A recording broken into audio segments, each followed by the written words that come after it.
It was a random weekend in 2016. Two of my friends and I decided to go camping. We were all 16, 17 at the time. I'm from a small town in Iowa, so there's really not much to do. So camping was our best option to have some fun without our parents. We got to the campsite around 3 o'clock in the afternoon, and we were all set up by 3:30 or 4 p.m. A little background about this place: there's a pretty decent-sized body of water, and then it's surrounded by 60 feet of rock around the whole thing. When you climb the rock on the overside of the trail, there is a wooded area. It's actually really pretty, and a lot of young couples would go up to the top of the cliff and do their thing because it was romantic up there. It was a popular place to go, but this weekend there wasn't as many people as normal. We had made a fire and we were all sitting around it. To the left of us there was a camper full of about 5 people. They looked like your typical drug addicts. We didn't think anything of it because we had a lot of those kinds of people around this area. I would glance over occasionally because I would feel eyes on me, and there would be a man who seemed to be about in his mid-30s staring at me, and not a friendly stare. I felt like he was undressing me with my eyes, and it made me very uncomfortable. Mind you, I was only 16 at the time, and this guy was way older than me, so it was very creepy and unsettling. My 2 friends were boyfriend-girlfriend. I'll call them Lily and Will for privacy reasons. They decided to take a walk for some alone time, so I was left by the tent alone with 5 weirdos to the left of me. Not really wanting to stay at the tent by myself, I decided to grab my fishing pole and go fishing. I walked down to the water. I was down there for about 10 minutes, and then I heard footsteps coming up behind me. I turned around, and there was that weird, creepy guy who had been staring at me earlier. I figured he probably wanted to go fishing or something, but then I noticed he didn't have a pole and his eyes were crazy looking, and I could tell that his intentions were not pure. I became very uneasy, and I tried to think quickly. He randomly said, "What's your name?" I hesitated, not really sure if I should give this man my name, but not wanting to have him get mad at me and attack me. I told him Hannah, I said quietly, continuing to try to mind my business and fish. He kept trying to talk to me, and I kept giving him one-word answers like, "Yeah, okay, cool." The conversation lasted about 5 minutes, and then he started getting really weird. He was asking me if I was a virgin, if I liked it rough, and if I liked being choked. At this point, I knew I had to get out of there, so I said loud and clear, "Piss off." And I grabbed my fishing pole and my tackle box, and I started walking back to the tent. The guy followed me up there and went back to his camper and sat down outside with all of his friends. I set my stuff in the tent and looked over at the camper because I felt like I was being watched, and I was right. They were all staring at me. 2 waved, so I gave them all the finger. They all laughed and continued to stare at me. So I decided to walk in the same direction Lily and Will went. I didn't care if I interrupted their fun time. I was really freaked out. I didn't know what this guy or his friends would do. They all gave me a bad vibe. I heard footsteps behind me after a couple minutes of walking. I knew exactly who it was, and I knew that if I ran that he could probably catch me. I wasn't the fastest or the most in shape. I walked faster until I got to a point where there was 2 ways that I could go. I went right, hoping my friends did too. I started to speed up more. I was hoping that Lily and Will were at the romantic spot on the top of the cliff. On the way up, there's a lot of holes and big rocks on the trail, so it's hard to keep a quick pace. I looked behind me, and he was about 10 feet away. I decided just call him out. "Why the hell are you following me?" He looked up at me and smiled with his crooked teeth. He didn't say anything, but he began to move quicker towards me, so I booked it. It was all uphill, and my legs were killing me, but I could hear him gaining on me. I was going as fast as I could, and I tripped over a fucking tree root that was coming through the ground. I know, typical horror movie. I got up quickly and continued to run, but not quick enough because he grabbed me by my ponytail and pulled me backward, making me fall right on my back and hitting my head hard on the ground. I was pretty dizzy. I got up slowly, and he was in front of me. Move, or there's going to be hell to pay. Honestly, don't know why I did that. It was definitely not the best idea, but I wanted him to know that I wasn't scared, even though I was basically shitting myself. His smile faded, and he got in my face wide-eyed. He looked insane, and he said, "Who do you think you're talking to, little girl?" He grabbed me by the throat and put me up against a tree. I was so scared, but luckily fight or flight kicked in, and I decided that it was best to fight. I kneed him in the crotch and then pushed him over into what looked like a ditch of poison ivy. I really hope it was. I continued to run, and I could see Will standing up. I called his name. He looked over to me confused. I finally reached them, and I was so out of breath and sobbing. Finally, I managed to tell them what happened. Will decided to go confront the guy. Will was a pretty big guy. He was about 6'2", and he was a farm boy, so I knew he had muscle. Lily and I stayed up on the cliff for a while, and then we eventually went back down after I chilled out. When we got back to the tent, the camper, the creep, and his creepy friends were gone. I asked Will what he did, and he just told him and his buddies that he had a shotgun in the tent, and he had enough ammo so he didn't have a problem using it on each and every one of them. He didn't really have a shotgun in the tent, but they seemed to believe it, and they got the hell out of Dodge. We didn't call the cops because I didn't even know any of their names, so I knew nothing would come of it. I tried to forget about it, but it was in the back of my head all weekend. I haven't been back to the campsite since. This story happened to me in October of 2009, around Halloween in North Carolina.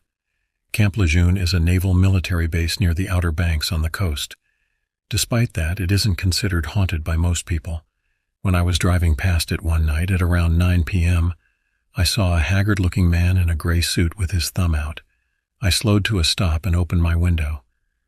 I asked him if he would like a ride, and he replied, "That would be nice, thank you." I actually let him in and didn't say anything about his suit. I figured he was a Civil War actor who had stayed out really late at a bar or restaurant. As I drove, we made small talk about the war and other things.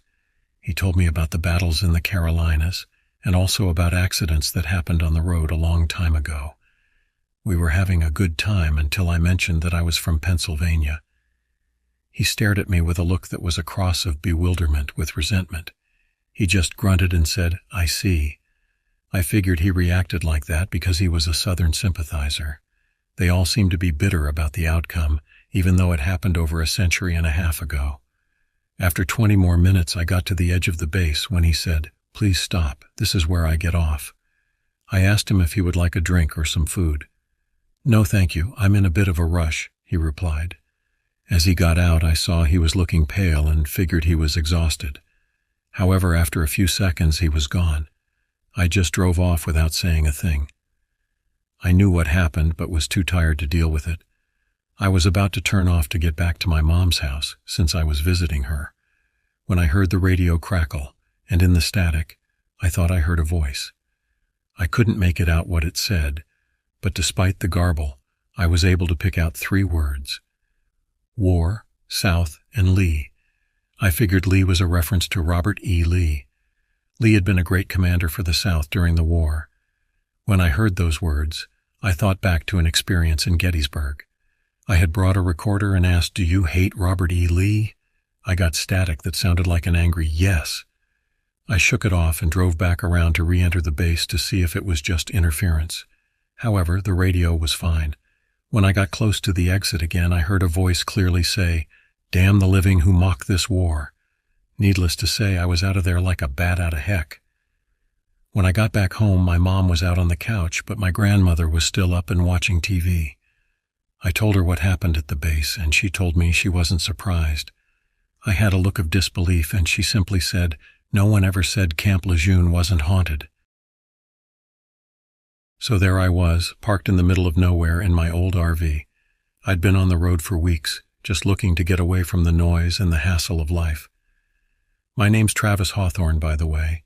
I'm a freelance graphic designer, so as long as I have my laptop and some Wi-Fi, I can work from anywhere.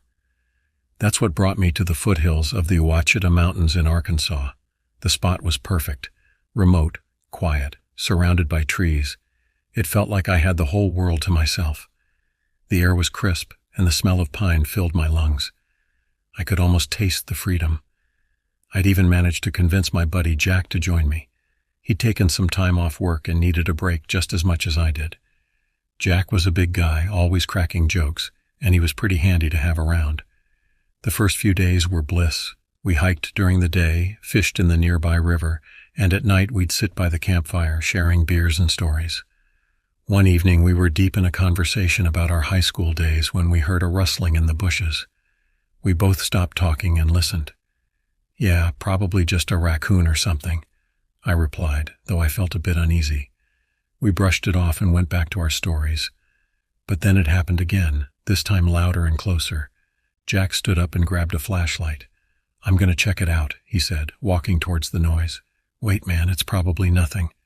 I called after him, but he was already out of the circle of light from the fire. I watched his flashlight beam darting around the trees. After a minute, he came back, shaking his head. "Nothing there. Probably just an animal. Let's not freak ourselves out." We laughed it off, but I couldn't shake the feeling that something was off. We finished our beers and decided to call it a night. The next day, we hiked up to a ridge we'd spotted on the map. It was a tough climb, but the view was worth it. You could see for miles, endless forest stretching out in every direction. We sat there for a while, just taking it all in. On the way back, we stumbled upon an old, abandoned cabin. It looked like it hadn't been touched in years. The roof was caved in on one side and the windows were broken.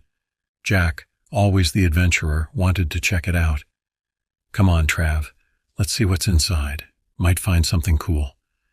I was hesitant, but curiosity got the better of me. We pushed open the creaky door and stepped inside. The place was a mess. Leaves and dirt covered the floor, and the furniture was broken and rotting. But what caught our attention was a pile of old newspapers in the corner. They were yellowed with age, but still readable. Jack picked one up and started flipping through it. "These are from the 70s. Weird. Why would someone leave all these here? Maybe they were using them for insulation or something." I suggested, but I wasn't sure. We didn't think much of it and headed back to the RV. That night we heard the rustling again, but this time it was louder and more persistent.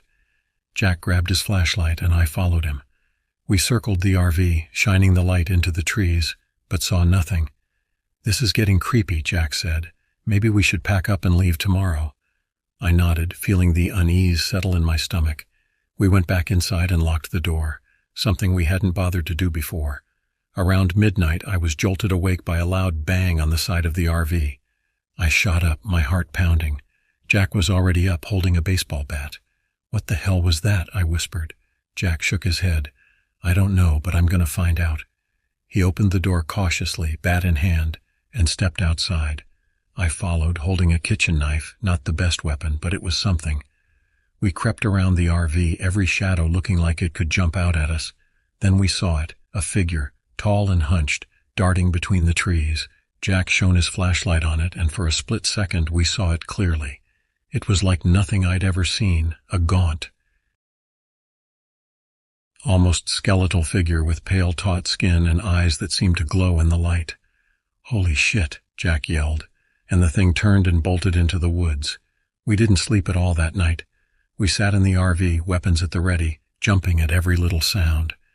By morning we were both exhausted but determined to get out of there. We packed up our stuff as quickly as we could and hit the road. As we were driving, Jack turned to me. "What the hell was that thing, man?" "I have no idea. Maybe it was some kind of animal we've never seen before." "An animal?" That thing looked like it came straight out of a nightmare. We drove in silence for a while, both lost in our thoughts. We were miles away from the campsite when we saw a figure standing in the middle of the road. Jack slammed on the brakes and we skidded to a stop. It was the same creature, standing there, staring at us with those glowing eyes. "Florette man!" I yelled, and Jack did just that. The creature didn't move and we swerved around it, barely missing it. I looked at the camera, back, and saw it disappear into the trees. We didn't stop driving until we reached the nearest town. We went straight to the local sheriff's office and told them what happened. They looked at us like we were crazy, but they agreed to send someone out to check the campsite. A few hours later, the sheriff called us back. They hadn't found anything, no tracks, no signs of anything unusual. It was like the creature had vanished into thin air. Jack and I decided to cut our trip short and head back home. We couldn't shake the feeling that we were being watched, and every little noise made us jump. When we got back to civilization, we did some research trying to figure out what we had seen. We found stories about strange creatures in the woods, but nothing that matched what we saw. It was like this thing didn't exist, like it was something out of a nightmare. We tried to put it behind us, but it wasn't easy. A few weeks after we got back, I got a call from Jack. He sounded shaken. "Travis, I've been having nightmares. I keep seeing that thing in my sleep." "Me too, man. It's like it's haunting us," Jack sighed. I don't know what to do. I can't sleep. I can't concentrate. It's like it's always there, just out of sight. We talked for a while, trying to reassure each other, but it was clear that we were both still scared. One night I woke up to a noise outside my window. I grabbed the knife I kept by my bed and crept to the window.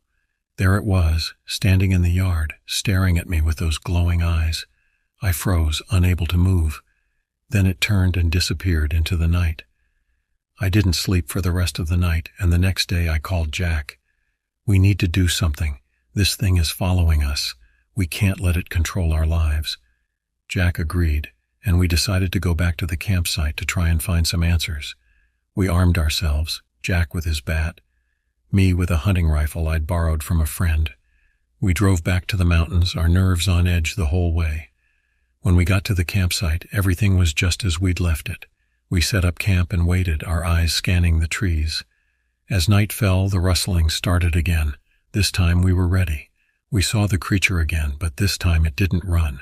It stood there, watching us, almost like it was daring us to do something. Jack raised his bat and took a step forward. "Get the hell out of here," he yelled. The creature didn't move. Jack took another step, and that's when it attacked. It moved so fast we barely had time to react. It was on Jack in an instant, knocking him to the ground. I raised the rifle and fired. But the bullet seemed to have no effect. Jack fought back with everything he had, but the creature was too strong. It pinned him down, its claws digging into his flesh. I fired again and again, but nothing seemed to stop it. Finally, with a strength I didn't know I had, I tackled the creature, knocking it off Jack. We fought, rolling on the ground, but it was like fighting a shadow. It was all over me, scratching and biting, and I could feel my strength fading. Then, just as suddenly as it had appeared, it was gone, disappearing into the trees. I crawled over to Jack. He was bleeding badly, his face pale. "Jack, stay with me, man.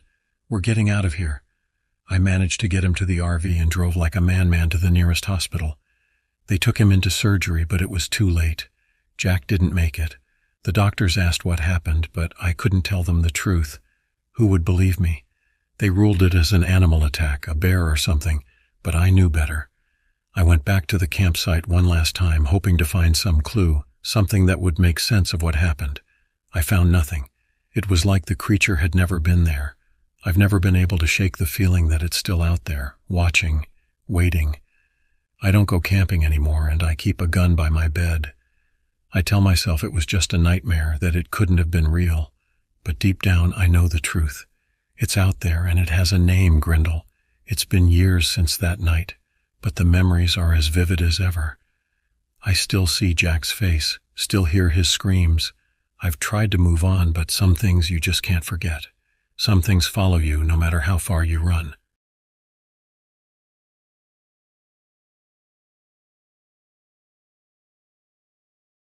To Grantsville, West Virginia. You probably haven't heard of it. It's one of those Blinn towns tucked deep in the hollers. Figured if I was going to disappear, might as well do it properly. Name's Ryland, by the way. Now, I'm not going to lie, things kind of went sideways before I even got here. You ever had one of those drives where everything that can go wrong does? Flat tire, busted headlight, some deer that decided playing chicken with my beat-up Corolla was a great idea. By the time I finally stumbled into Grantsville, I was soaked through from changing the tire in the rain and ready to collapse. Lucky for me, there was an old inn right on Main Street, creaky looking, but lit up like a beacon of hope. I stumbled in, dripping on the floorboards and probably looking half crazed. Lady behind the counter, Beatrice, well, she was built like a linebacker, but smiled like your grandma. Gave me a room key. Didn't bat an eye at the puddle I was forming. People out here, they got a different sense of what's normal, I guess. The next morning, I wandered into the inn's cafe to grab some breakfast, just aiming to fuel up and hit the road again. Turns out, though, Beatrice's wasn't your average greasy spoon. I'm talking fluffy biscuits made from scratch, jam that tasted like actual fruit, not high fructose corn syrup. Figured a place this far out in the sticks would be all about the canned food and instant coffee. Anyways, I'm nursing my second cup, starting to feel human again, when this older guy, Arlo, plops down next to me at the counter. We get to chatting, and pretty soon I'm spilling my guts about how I ended up here. Bad breakup, needed a change, the whole 9 yards. He just nods along, this little knowing smile playing at the corner of his mouth. "Son," he says after I wind down, "if you're looking to truly disappear, Grantsville's a good start. But the mountains, well, they got their own way of keeping things quiet." Okay, that gave me a little pause. You hear enough local lore, it starts to seep under your skin. But hey, I figured I'd heard it all before. Ghost stories, mountain witches, you name it. Decide to hike out back of town. There's a trailhead not far from the inn, leads up to an overlook called Raven's Perch. Figured I could get some air, clear my head. The trail wound through these thick pines, sunlight dappling through the branches like something out of a postcard. I'm kind of a nature geek, so I was loving it, taking in all the different plants, the way the air smelled like pine needles and damp earth. Then that rustling sound started. Just a little thing at first, like a squirrel messing around in the leaves. But the more I walked, the louder it seemed, and it was definitely keeping pace with me, just off the beaten path. I told myself to chill, probably just my nerves overreacting, but that little voice in the back of my head, well, it was starting to freak out. By the time I reached the clearing that led up to the perch, I was sweating, not just from the hike. The trees thinned out here, and for a second I thought I saw a flash of movement, a tall, dark shape slipping back between the trunks. I froze. My heart was hammering like a bass drum in my chest. "Hello," I called out, way more shaky than I intended. "Anyone out there?" Silence. Just the wind whispering through the leaves and the drumming of my own pulse. Must have been my imagination, I muttered to myself. More to convince myself than anything. I started up the path to the overlook, this steep, rocky climb with a sheer drop on one side. I'm gripping the rocks, trying to focus on each step, when a blood-curdling screech echoes through the trees. Honestly, it sounded like a woman screaming mixed with the howl of some kind of beast. I stumbled, barely managing to catch my balance. Then I saw it, crouched on a ledge just above me, this thing. Tall, at least 7 feet, covered in thick, dark fur. It had a wolf's muzzle, fangs, beard, but its body was shaped like a man's, all lean muscle and claws longer than my fingers. We locked eyes, and for a second I swear time stopped. It tilted its head, almost like it was confused. That's when the primal part of my brain kicked in. I scrambled away from the ledge, half falling, half sliding down the rock face. I could hear it above me, the snarls growing louder, its claws scraping against the stone as it gave chase. I fumbled for my pocket, fingers shaking as I managed to pull out my switchblade pathetic weapon against whatever this thing was. I ran blindly down that rocky path back toward the clearing. Branches whipped at my face, stones rolled under my feet, every second expecting to feel the creature's hot breath on my neck. I burst out of the trees and tripped, hitting the ground hard. The switchblade went flying from my hand. Before I could scramble to my feet, it was on me. But instead of ripping me apart like I was expecting, it pinned me down, those claws digging into my shoulders. It snarled, inches from my face, its breath reeking of something rotten. For a wild second I thought about Beatrice, her warm smile as she'd handed me that room key, about old Arlo and his cryptic warnings, about this godforsaken town and the secrets it held. Then that fight-or-flight instinct took over. I bucked, trying to throw this monster off me, but its weight was crushing. That switchblade, not 10 feet away, glinted in the afternoon sun. With a strength I didn't know I had, I twisted, reached for the knife, rolled. Somehow I broke free. I was on my feet, clutching the weapon, the creature a looming shadow before me. I lunged, pure terror fueling me. The knife sunk deep, straight into its chest. Blood, black and foul-smelling, gushed out. The creature let out a roar that shook the trees, then stumbled back, clutching the wound. Its eyes. They weren't animalistic anymore. There was shock there, maybe even disbelief. It turned and bolted into the trees, disappearing into the shadows. I collapsed onto the ground, gasping for breath. My body ached. My mind raced. What the hell had I just encountered? Some kind of werewolf, straight out of a horror movie? Or something else? I sat there for how long? I don't know. Finally, shaking like a leaf, I got up and retrieved my switchblade, wiping it clean on my jeans. Then I stumbled back down the trail to town. I remember the way the setting sun cast long shadows, making the familiar world seem strange and sinister. I never told a soul in Grantsville what happened that day. Not Beatrice, and definitely not Arlo. even though part of me suspected he knew damn well what lurked in those woods. Instead, I packed my things, left a wad of cash at the inn, and drove out of town before dawn. Months later, I'm still haunted by it. I swear I catch glimpses of tall, shadowy figures in the corner of my eye. Rustling in the bushes makes me jump. Some nights I wake up in a cold sweat, the scream of that creature echoing in my ears. I try to convince myself it was just a bear, maybe rabid, but deep down I know what and that knowledge, it sits in my gut like a stone. Maybe Arlo was right. Maybe some places are best left undisturbed, some secrets best kept buried with the creatures that guard them. I suppose those things out in the woods, the ones we can't explain, the ones that defy logic, they call them skin takers for a reason.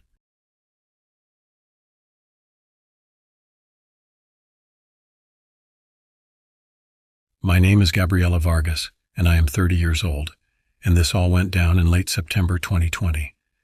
I'm an architect by trade, but my real passion is the great outdoors. Every now and then I take my RV and head to some off-the-beaten-path places. This time I ended up near a small town in Western Virginia. The locals call it Elk Ridge. I didn't think much of the name at the time. I brought along my friend Jimmy Rader.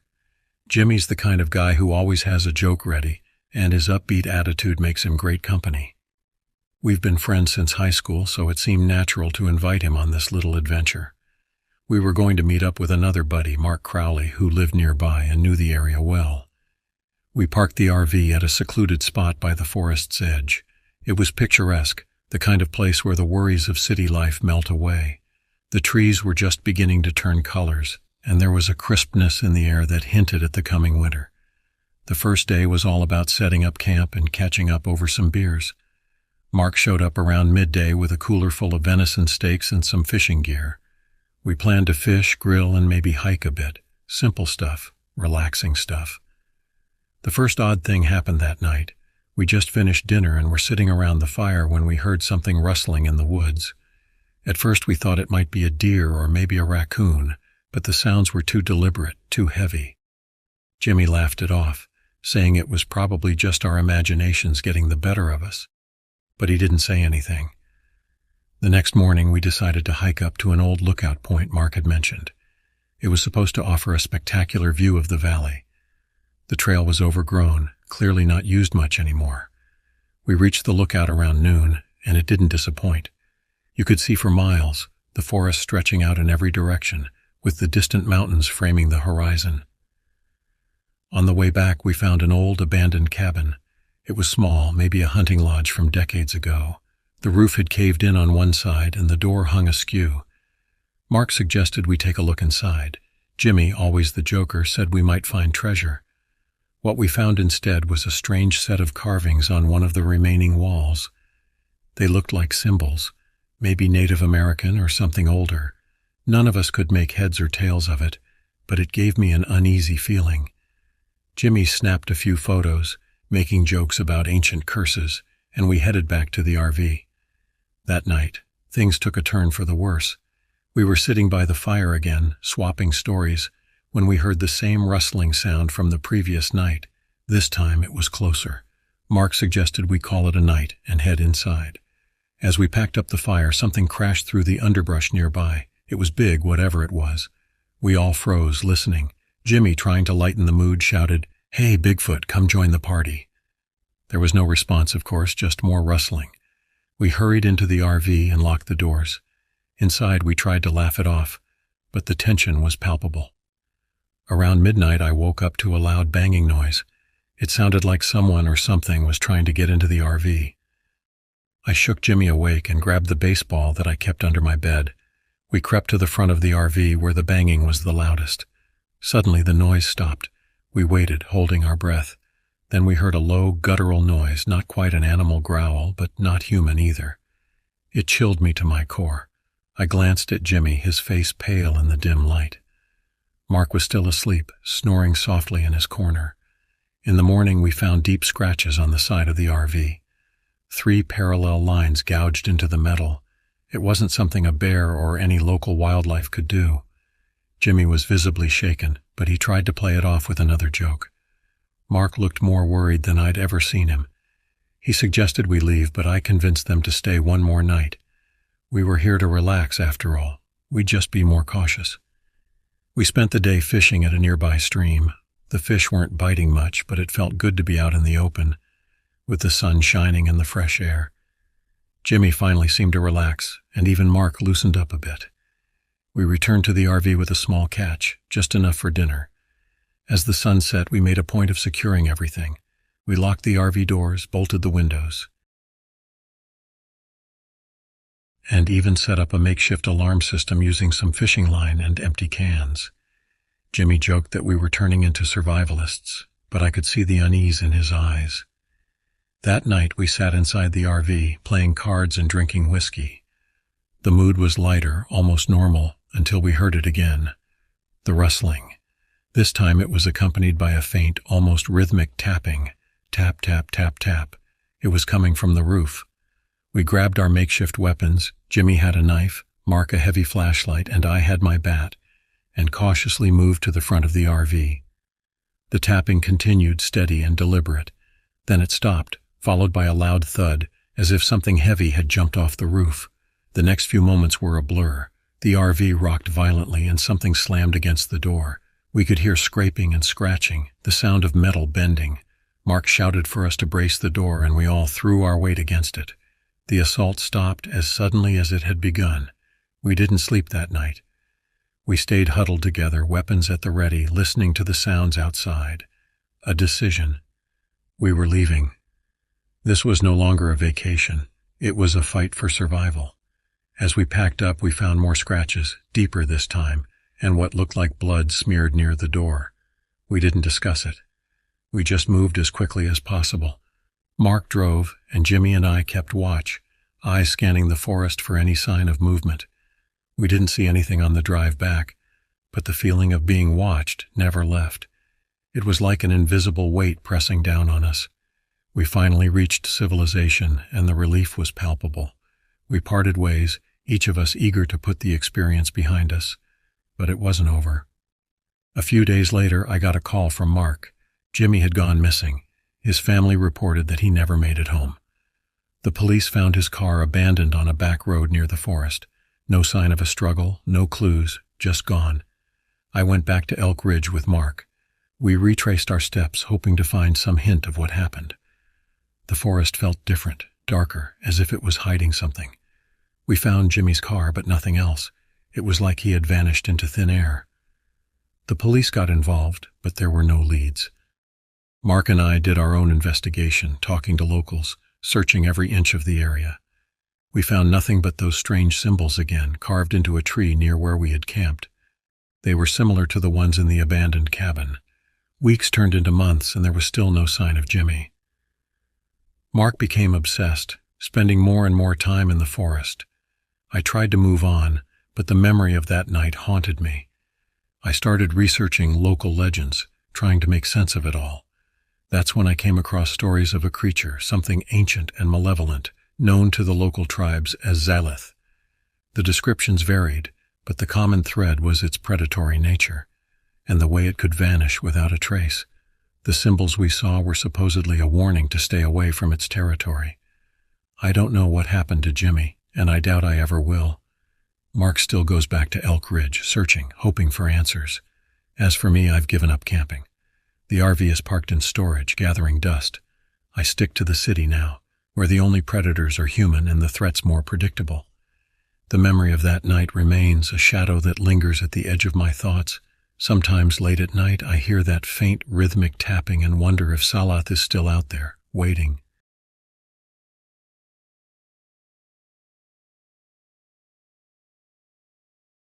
My name is Lucas Fernandez, and I am 31 years old, and this happened to me in 2010. I was a Navy SEAL at the time, stationed out of Little Creek, Virginia. We got sent on a secret mission deep in the Appalachian Mountains, somewhere in West Virginia. You wouldn't know the place if I told you, and that's how it was meant to be. We were briefed on a simple recon operation, nothing out of the ordinary for our line of work, but what we encountered was anything but routine.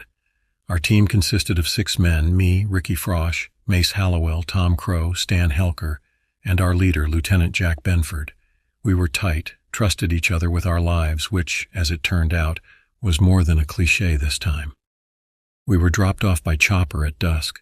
The forest was thick, the kind of thick where even the trees seemed to be watching you.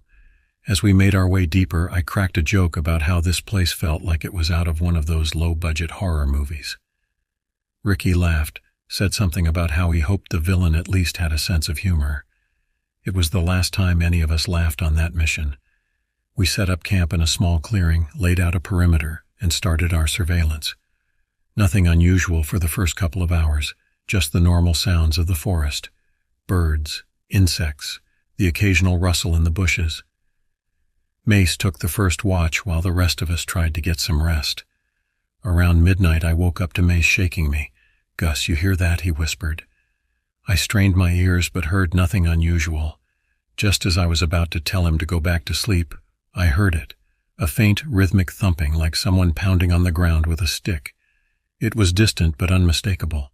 Lieutenant Benford woke up next and listened for a bit. "Might be poachers," he said. "Stay alert, but don't engage unless necessary." We went back to sleep, but the noise kept me on edge. I couldn't shake the feeling that something was off. It was a gut feeling, the kind you don't ignore in our line of work. The next morning we packed up and moved further into the forest, following the sound which had stopped by dawn. Around midday we found what looked like an old logging trail, overgrown and abandoned. As we followed it, the forest grew denser, darker. The air felt heavier, more oppressive. Stan, our scout, suddenly stopped and signaled us to crouch. Ahead, in a small clearing, we saw something that made my blood run cold.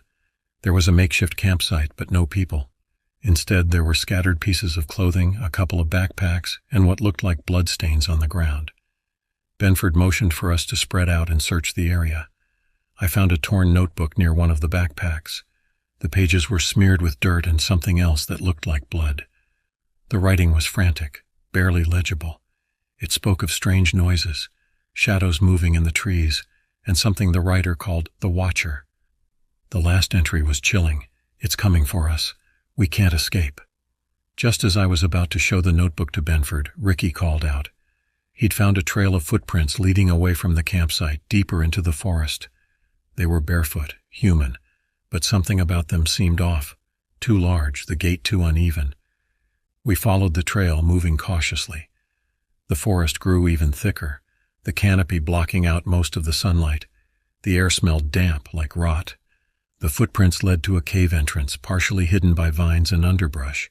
Benford ordered us to split into two groups. He took Ricky and Tom, while I went with Stan and Mace. We circled around to the other side of the cave, intending to flank whatever was inside.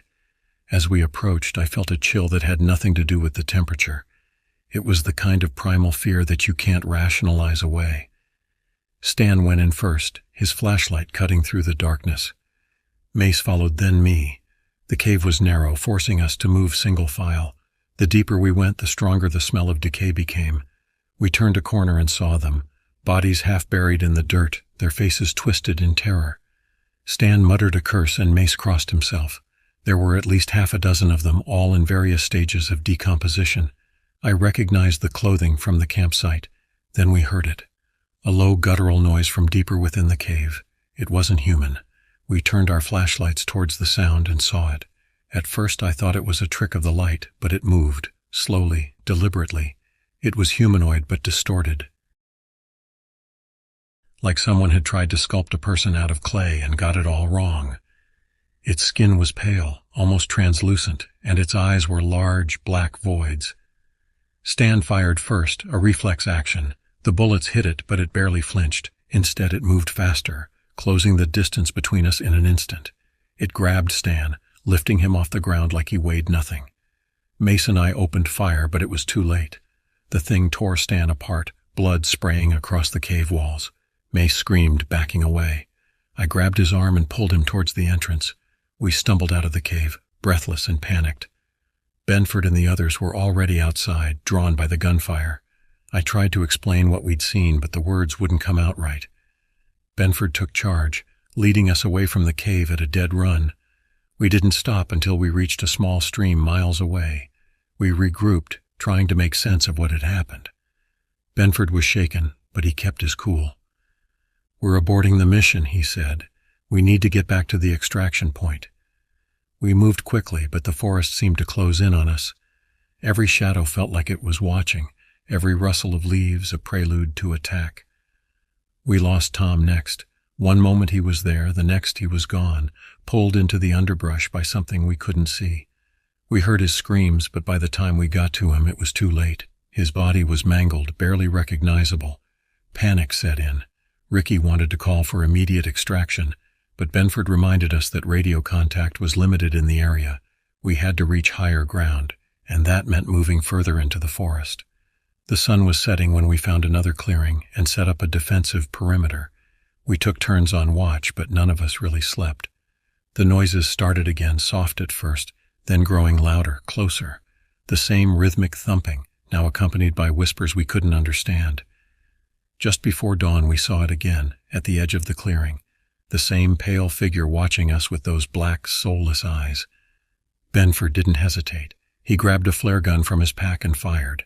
The flare hit the thing, illuminating it in an eerie red glow. It looked almost human. Then it vanished into the trees. We didn't wait to see if it would come back. We packed up and moved, reaching the extraction point by mid-morning. The chopper arrived an hour later, and we climbed aboard, exhausted and traumatized. We were debriefed back at Little Creek, but no one believed us. They said it was stress, a group hallucination brought on by exhaustion and fear. Stan and Tom were officially listed as missing in action. The mission was classified, and we were ordered not to speak of it again. I left the SEALs a year later. The nightmares never stopped, and I couldn't shake the feeling that we'd encountered something beyond our understanding. Ricky drank himself to death a few years after that. Mace moved to a remote cabin in Alaska and cut off all contact. As for me, I try to live a normal life, but every time I hear an unexplained noise in the night, I remember that thing in the cave.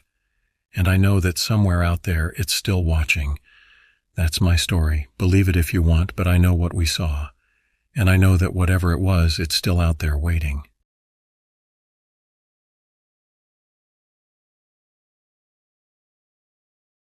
My name is Marcus Alvarado, and I am 30 years old, and this happened to me on February 15th, 2008. I woke up with the sun in my eyes and the smell of bacon in the air. It was Saturday morning, and my wife Elora was making breakfast.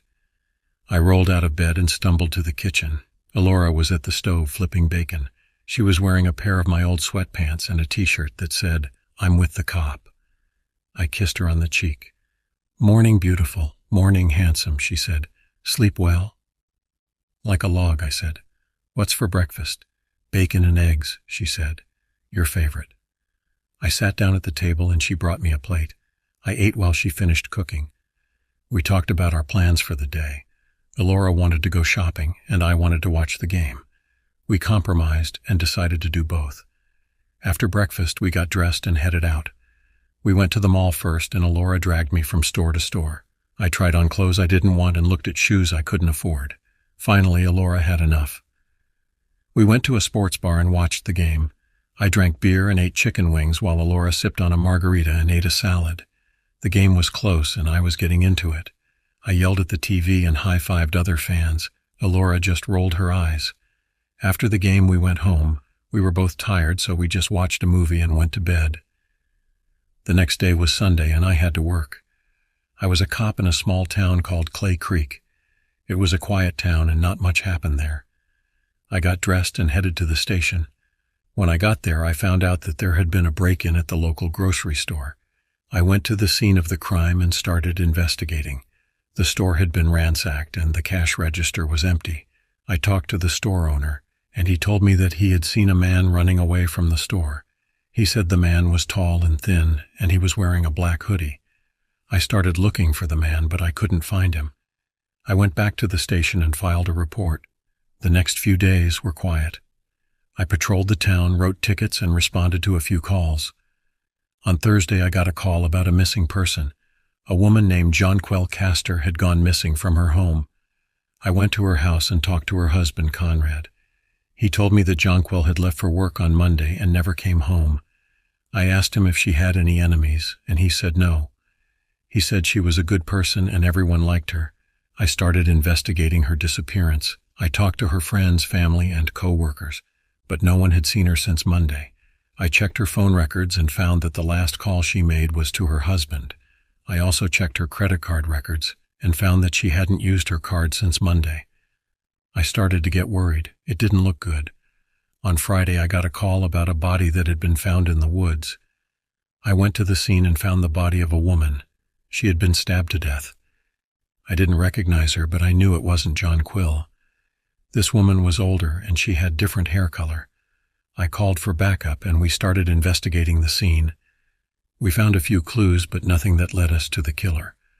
I went back to the station and started working on the case. I looked through missing persons. Finally, I found a match. The victim was a woman named Charmaine Wofford. She had been reported missing a few weeks earlier. I called her family and told them the bad news. They were devastated. I continued working on the case, but I couldn't find any leads. The killer was still out there. On Saturday, I got a call about another missing person. This time, it was a man named Harlan Ling. He had gone missing from his home on Friday night. I went to his house and talked to his wife, Theodora. She told me that Harlan had gone out for a walk and never came back. I asked her if he had any enemies, and she said no. She said he was a quiet man and kept to himself. I started investigating his disappearance. I talked to his friends, family, and neighbors, but no one had seen him since Friday night. I checked his phone records and found that the last call he made was to his wife. I also checked his credit card records and found that he hadn't used his card since Friday night. I started to get a bad feeling about this.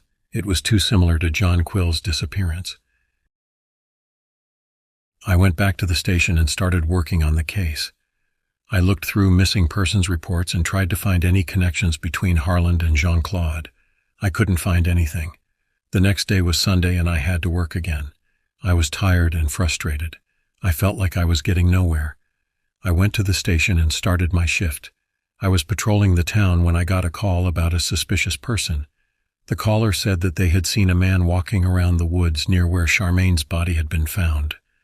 I headed to the woods and started looking for the man. I walked through the trees, my gun drawn. I didn't see anything for a while, but then I heard a noise. It sounded like someone was running. I followed the sound and I came to a clearing, and there he was. The man was tall and thin, and he was wearing a black hoodie. He was carrying a knife. I pointed my gun at him. "Stop right there." The man turned around and looked at me. He had a cold, empty look in his eyes.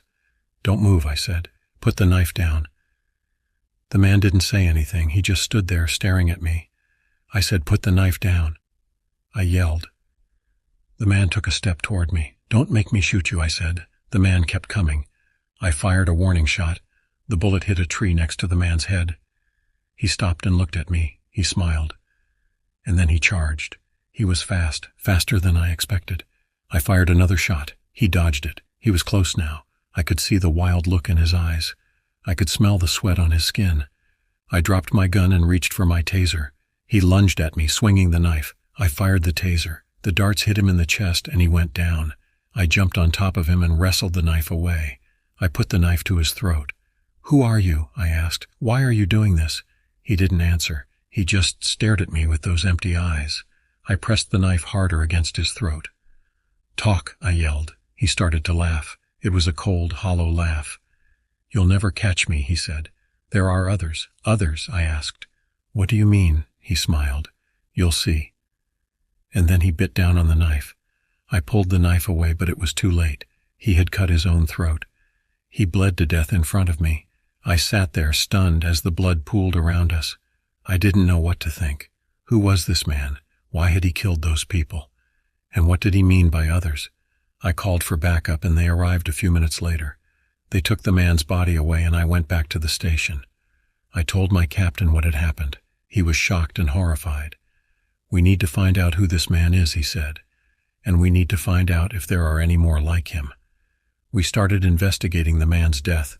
We ran his fingerprints and DNA, but we got no matches. He was a ghost. We searched his apartment, but we found nothing that could identify him. No ID, no photos, no personal belongings. The only thing we found was a notebook. It was filled with strange symbols and drawings. We couldn't make sense of it. We started looking for other victims. We checked missing persons reports and cold cases. We found a few cases that matched the man's MO, but we couldn't be sure. We were getting nowhere. A few days later, I was at home watching TV when I saw a news report about a missing person. The missing person was a woman named Isabel Balderas. She had gone missing from her home on Saturday night. I sat up straight. That was the same night the man had died. I called the station and told them about the news report. We need to check it out. I said, I think this might be another victim. We went to Isabel's house and talked to her husband, Davian. He told us that Isabel had gone out for a walk and never came back. We searched the area around her house, but we found nothing. We were starting to lose hope. But then we got a break. One of the officers found a witness who had seen Isabel on Saturday night. The witness said that they had seen her getting into a car with a man. The witness described the man, and it matched the description of the man I had killed. We knew we were on the right track. We started looking for the car. We checked traffic cameras and parking lots. Finally, we found it. The car was parked in a garage a few blocks from Isabel's house. We got a warrant and searched the garage. We found Isabel inside. She was dead. She had been stabbed to death just like the other victims. We also found evidence that linked the man to the other murders. We found his fingerprints and DNA on the murder weapons. We also found the notebook from his apartment. We finally had our man, but he was dead. We would never know why he did it. We would never know who he was. We closed the case, but it would always haunt me. The memory of that man with his cold eyes and empty smile would stay with me forever. I would always wonder if there were others like him out there. I would always wonder if I had done enough. I quit the police force a few months later. I couldn't do it anymore. I couldn't handle the darkness. I moved away from Clay Creek and started a new life. But I would never forget what happened there. I would never forget the victims, and I would never forget the man who killed them. I never found out his name, but I know what he was. He was a monster.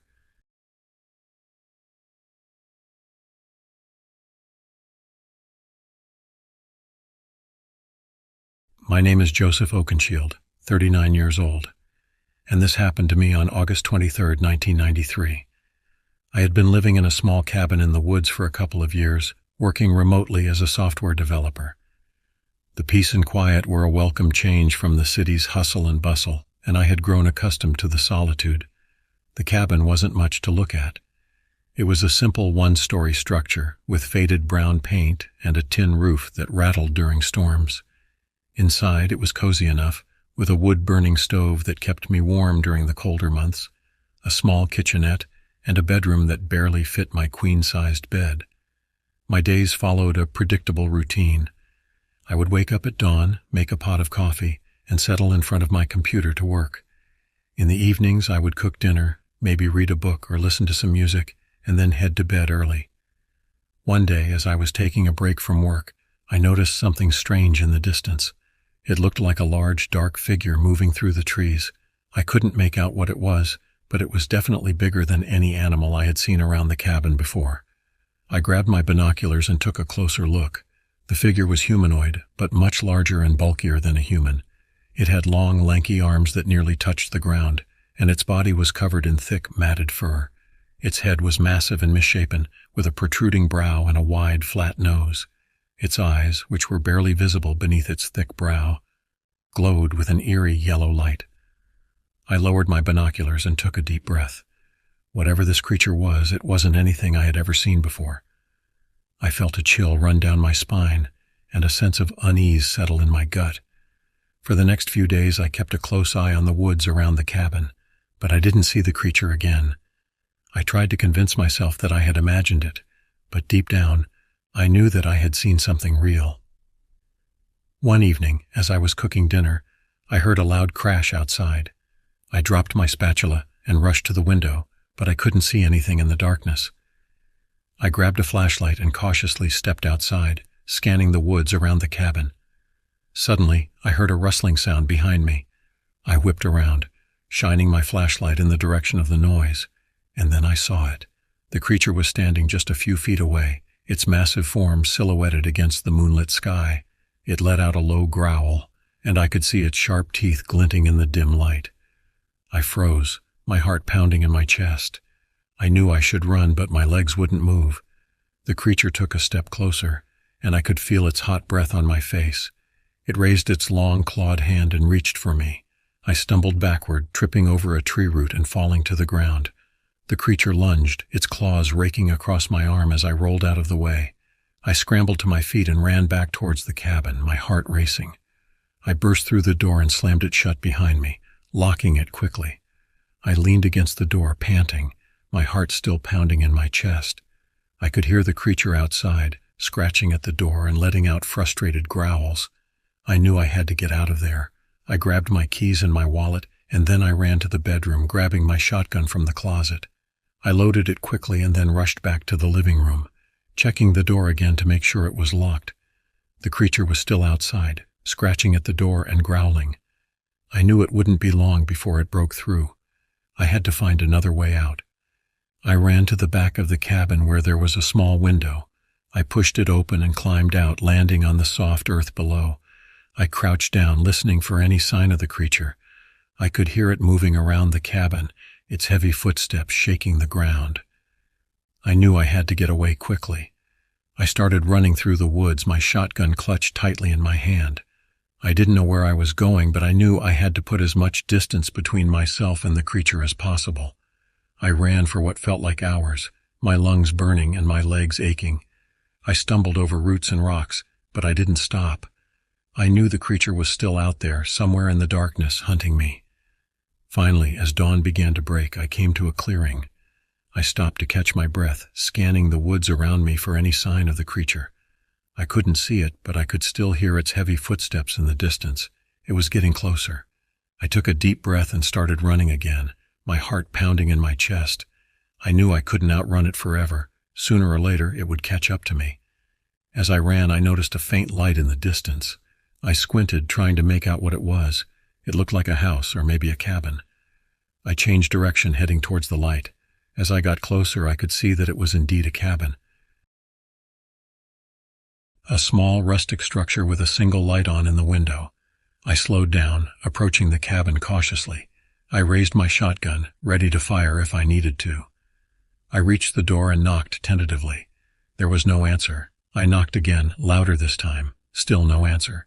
I tried the doorknob. It was unlocked. I hesitated for a moment, then pushed the door open and stepped inside. The cabin was dark and quiet. I could hear the sound of my own breathing echoing in the stillness. I raised my shotgun and slowly moved through the cabin, my eyes adjusting to the darkness. I could see a small kitchen, a living room with a fireplace, and a bedroom. There was no sign of anyone. I lowered my shotgun, feeling a sense of relief. Maybe I was safe here. Maybe the creature wouldn't find me. I was about to turn and leave when I heard a noise behind me. I spun around, my heart leaping into my throat. Standing in the doorway of the bedroom was the creature. It was even larger than I remembered, its massive form filling the doorway. Its eyes glowed with a malevolent light, and its shark teeth were bared in a snarl. I raised my shotgun and fired, the blast echoing through the cabin. The creature stumbled backward, roaring in pain. I fired again and again, emptying the shotgun into its massive body. The creature fell to the ground, its body convulsing. I stood there, panting, my shotgun smoking in my hand. The creature lay still, its eyes staring blankly up at the ceiling. I had killed it. I lowered my shotgun and took a deep breath, feeling a wave of exhaustion wash over me. I had been running for hours, and I was physically and emotionally drained. I stumbled over to a chair and collapsed into it, my body shaking with adrenaline. I sat there for a long time, staring at the dead creature on the floor. What was it? Where had it come from? And why had it attacked me? I didn't know the answers to these questions, and I wasn't sure I wanted to. All I knew was that I had survived. I had escaped the creature's clutches and lived to tell the tale. But as I sat there, staring at its lifeless form, I couldn't shake the feeling that this was just the beginning, that there were other creatures out there, lurking in the shadows, waiting for their next victim. And I knew that I would never be the same again.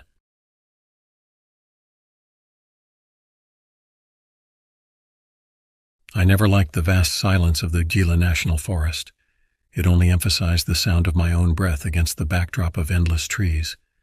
As a fire lookout in New Mexico, my days waned with sameness until that mid-July afternoon. The heat was brutal, making each step to the tower laborious for a man like me, named Warren Tolliver, a name as weathered as my boots. In company only with the hum of a distant thunderstorm, I scanned horizons routinely when a scream shattered through the landscape. "Must be kids fooling around," I muttered, hoping my assumption was true. But it wasn't. Hours later, during my descent for supplies, I found evidence to the contrary. A mauve scarf, spotted with crimson and torn at the edges, lay half-buried beneath pine needles. The following days teemed with unease, which thickened with each whisper of wind in the foliage as I reported my grim find. Investigations began while I returned to my routine with hyper-awareness, no more than my responsibility demanded. On a temperate dawn, an aberration caught my eye. A hiker named Julian Beck came into sight, hurried and shifting glances behind him, less like he was lost and more like he was fleeing.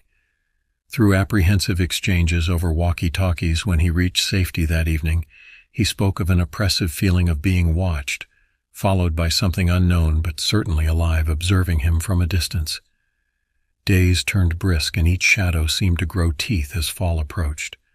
Reports whispered through radio about pets gone missing from local homes, then livestock found, or not found, but for disconcerting scraps.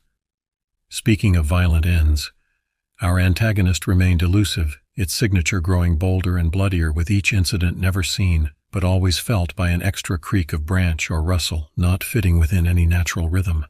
The once benign scenery seemed deceptive now, as if they concealed beasts or simply madness induced by solitude. Ashlyn Bellamy arrived then, another lookout station carrying terror stitched onto her features as taut as her uniform. "Tracks," she gasped out between breaths. "Massive, irregular, not like any bears." Nights became watchful vigils where sleep dared not intrude, while we shared stories of our lives, hopes edged by dread rather than embellished by dreams.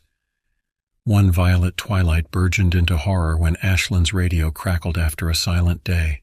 Static at first, then a shriek that might have been wind, if not for its desperate human pitch, left us paralyzed momentarily before reflex demanded action.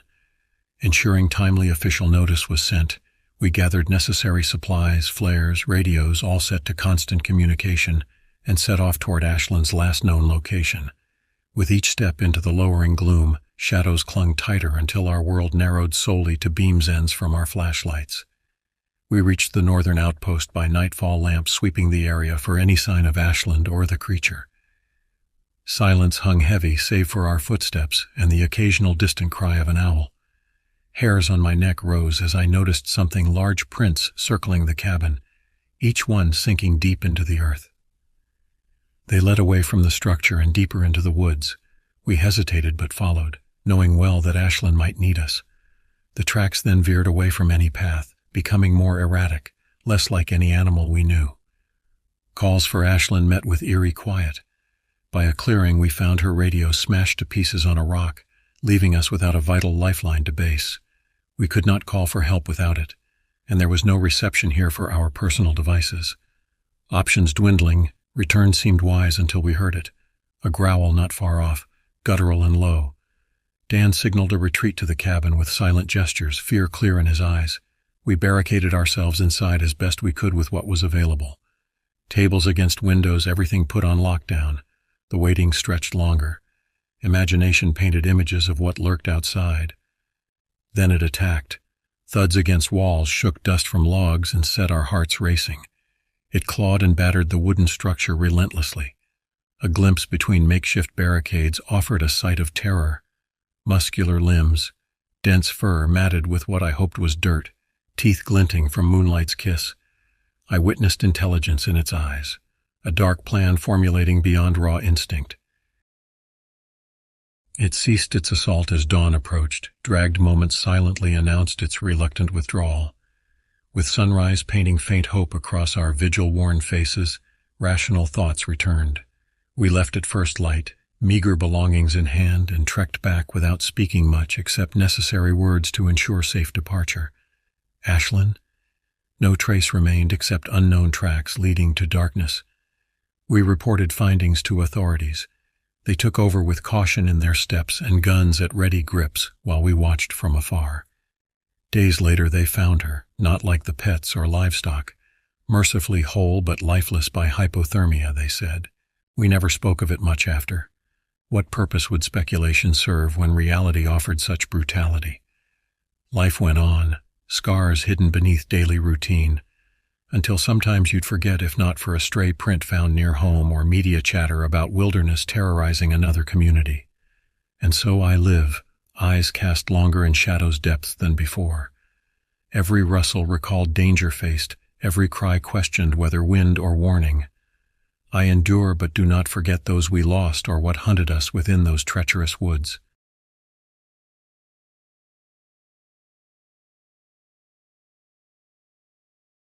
I decided to take a trip to the Ozarks. I'd heard about the stunning views and serene lakes, and it sounded like the perfect escape from the grind, so I packed up my old RV and set off. My buddy Randy, who I'd known since college, decided to tag along. He's the kind of guy who can make you laugh even when you're knee-deep in trouble, so I figured he'd be good company. We drove for hours, the landscape changing from the flat plains of Oklahoma to the rolling hills of Arkansas. We finally found a secluded spot near a small lake. It was perfect, quiet, with a great view of the water. We set up camp, cracked open a couple of beers, and sat by the fire, talking about everything and nothing. It was late afternoon when we noticed the old man. He was wandering near the edge of our campsite, looking a bit lost. Randy waved him over. The old man introduced himself as Henry. He looked like he'd been through the ringer, clothes worn, eyes tired. He mentioned he lived alone in a cabin a few miles away and sometimes took walks to clear his mind. There's things in these woods that don't take kindly to strangers. Randy and I exchanged glances. It sounded like something straight out of a horror movie, but we just laughed it off. After all, what's a camping trip without a little local folklore? That night, as we settled into the RV, the wind picked up, rustling the leaves outside. Randy was already snoring when I heard it, a distant scream, sharp and cut off abruptly. I sat up, my heart pounding, and listened. Silence. I shook it off, telling myself it was just an animal, and eventually drifted off to sleep. The next morning we decided to hike to a nearby waterfall Henry had mentioned. It was a beautiful day, the sun filtering through the trees, the path winding through the dense forest. As we walked, Randy kept cracking jokes, but I couldn't shake the feeling that we were being watched. Every so often I'd glance over my shoulder, but there was nothing there. We reached the waterfall, and it was worth the hike. Crystal clear water cascading over rocks, the mist cooling our faces. We spent a few hours there, just enjoying the peace. On the way back, though, things got weird. We found a clearing with what looked like an old campsite. It was abandoned, tents torn and scattered, and there were dark stains on the ground. Randy poked around, and we found a backpack with a wallet inside. The ID belonged to a guy named Tom Miller, and it looked like it had been there for a while. "This is creepy, man," Randy said, his usual humor gone. "Yeah, let's get out of here," I replied, a knot forming in my stomach. We hurried back to our campsite, and the whole way I couldn't shake the feeling that we were being followed. That night we locked the RV doors and kept the fire burning. We didn't talk much, both of us on edge. Around midnight I heard something moving outside. I peeked out the window and saw a shadowy figure moving between the trees. It was tall and moved with an eerie, unnatural grace. I shook Randy awake and pointed. He grabbed a flashlight and shone it into the darkness. The figure disappeared. "We should leave," Randy whispered, fear in his voice. "Let's wait till morning," I said, not wanting to navigate the rough terrain in the dark. The night was restless. We took turns keeping watch, but nothing else happened. At first light, we packed up, ready to leave. As we were securing the last of our gear, we heard footsteps behind us. We turned to see Henry. "You saw it, didn't you?" he asked, his face grim. "Saw what?" Randy replied, his voice shaky. "The creature. It's been around here for generations. No one knows what it is. But it's taking people." "Good people," Henry said. "Why didn't you warn us?" I demanded, anger bubbling up. "Would you have believed me?" Henry shot back. "Just get out while you can. We didn't need any more convincing." We drove out of there as fast as the RV could handle. But as we rounded a bend, the RV sputtered and died. We were miles from the nearest town. Ada, no cell service, and it was getting dark. Great, just great, Brandy muttered. We grabbed our gear and started walking, hoping to find help. The forest was silent, too silent. No birds, no rustling leaves, just an oppressive, suffocating silence. After a while we saw lights in the distance. It was a small cabin, relieved. We hurried towards it and knocked on the door. A middle-aged woman answered, her face etched with worry. "Please, can you help us?" I asked. Our RV broke down. She hesitated but then nodded. "Come in, I'm Emma. You can use the phone." We stepped inside, grateful for the warmth. As we dialed for a tow truck, Emma watched us closely. "You shouldn't be out here," she said quietly. "People have gone missing." "Yeah, we've heard," Brandy said. "What's going on?" Emma sighed. "It's hard to explain. There's something in these woods, something that hunts." We didn't sleep much that night, and Emma insisted we stay until morning. At dawn, we set out to find our RV. Emma gave us a shotgun just in case. The walk back was tense, every snap of a twig making us jump. When we finally reached the RV, it looked undisturbed. Randy tried the ignition, and miraculously it started. We drove out of there, not looking back. We made it to the nearest town and got the RV checked. Nothing was wrong with it. We decided to cut the trip short and head home. As we drove, we couldn't shake the feeling that we barely escaped something terrible. Randy and I didn't talk much, both lost in our thoughts. A few weeks later, I saw a news report about a missing hiker in the Ozarks. The name sounded familiar, Tom Miller, the same name on the ID we found. My blood ran cold. I did some research and found out that people had been disappearing in those woods for decades. The locals had a name for the creature, the Wanderer. No one knew what it was, but the stories were all the same. Something out there, something that watched and waited. I haven't been camping since. Randy and I don't talk about what happened, but sometimes I catch him looking over his shoulder, and I know he's thinking about it too. It's hard to explain, but that trip changed us. There's a part of those woods that never left me, a shadow that follows me in my dreams. They say time heals all wounds, but some things leave scars that never fade. The Wanderer is still out there, and I can only hope it never finds me again.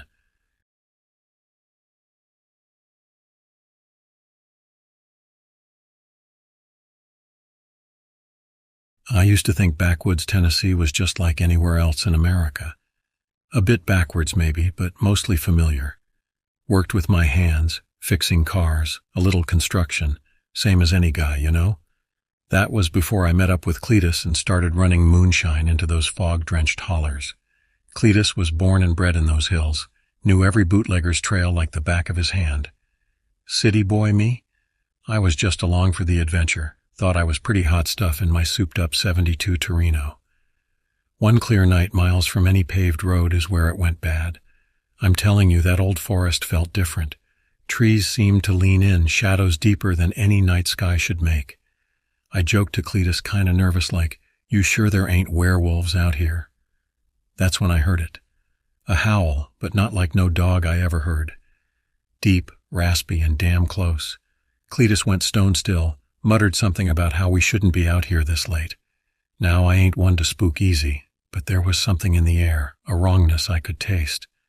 That's when I saw it. Uphill, half hidden between the trees, a pair of eyes reflecting our headlights, not yellow, not red, but a kind of sickly moonlight green. The rest was a hulking shape, like a man, but way too big, all coarse gray fur and long limbs. "Floor it!" Cletus screamed, and let me tell you, I didn't need telling twice. Tires spitting gravel, I slammed that gas pedal. I aimed that Torino down the track, hoping we could outrun whatever was back there. We couldn't. That thing, whatever it was, moved too fast. Cletus swore, reached under his seat.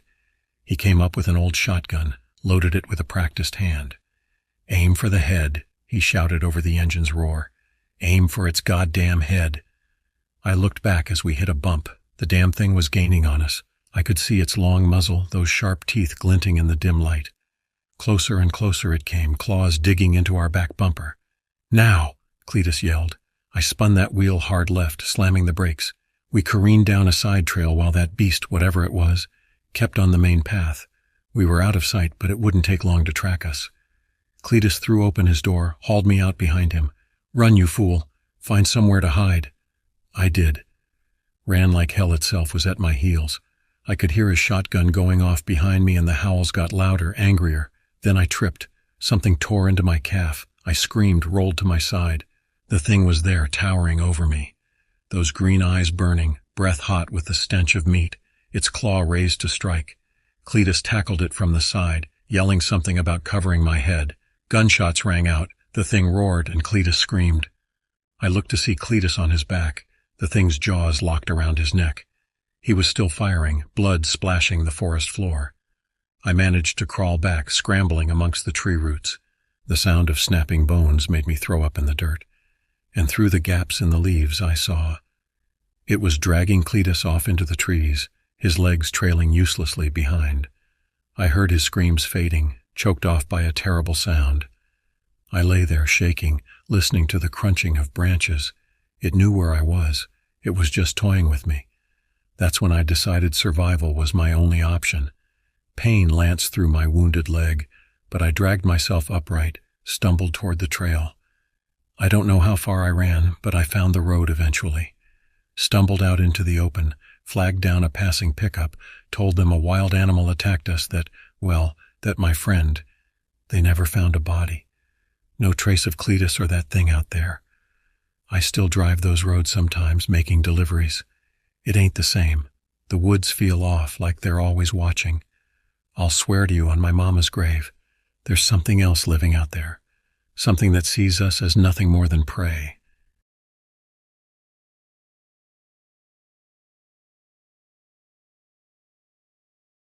Back in November, I went off on a hunting trip alone, deep into the Pisgah National Forest. Now, I ain't exactly a city kid, but I also don't usually wander too far from the established trails. That time, though, I was fixing to bag a proper buck, even if I had to walk 2 days to find one. My buddy Caden was supposed to come, but his wife was due with their first kid right around those dates. And a man's got to have his priorities. The first day was a wash. Nothing but squirrels and the occasional doe flitting away, whitetails flashing.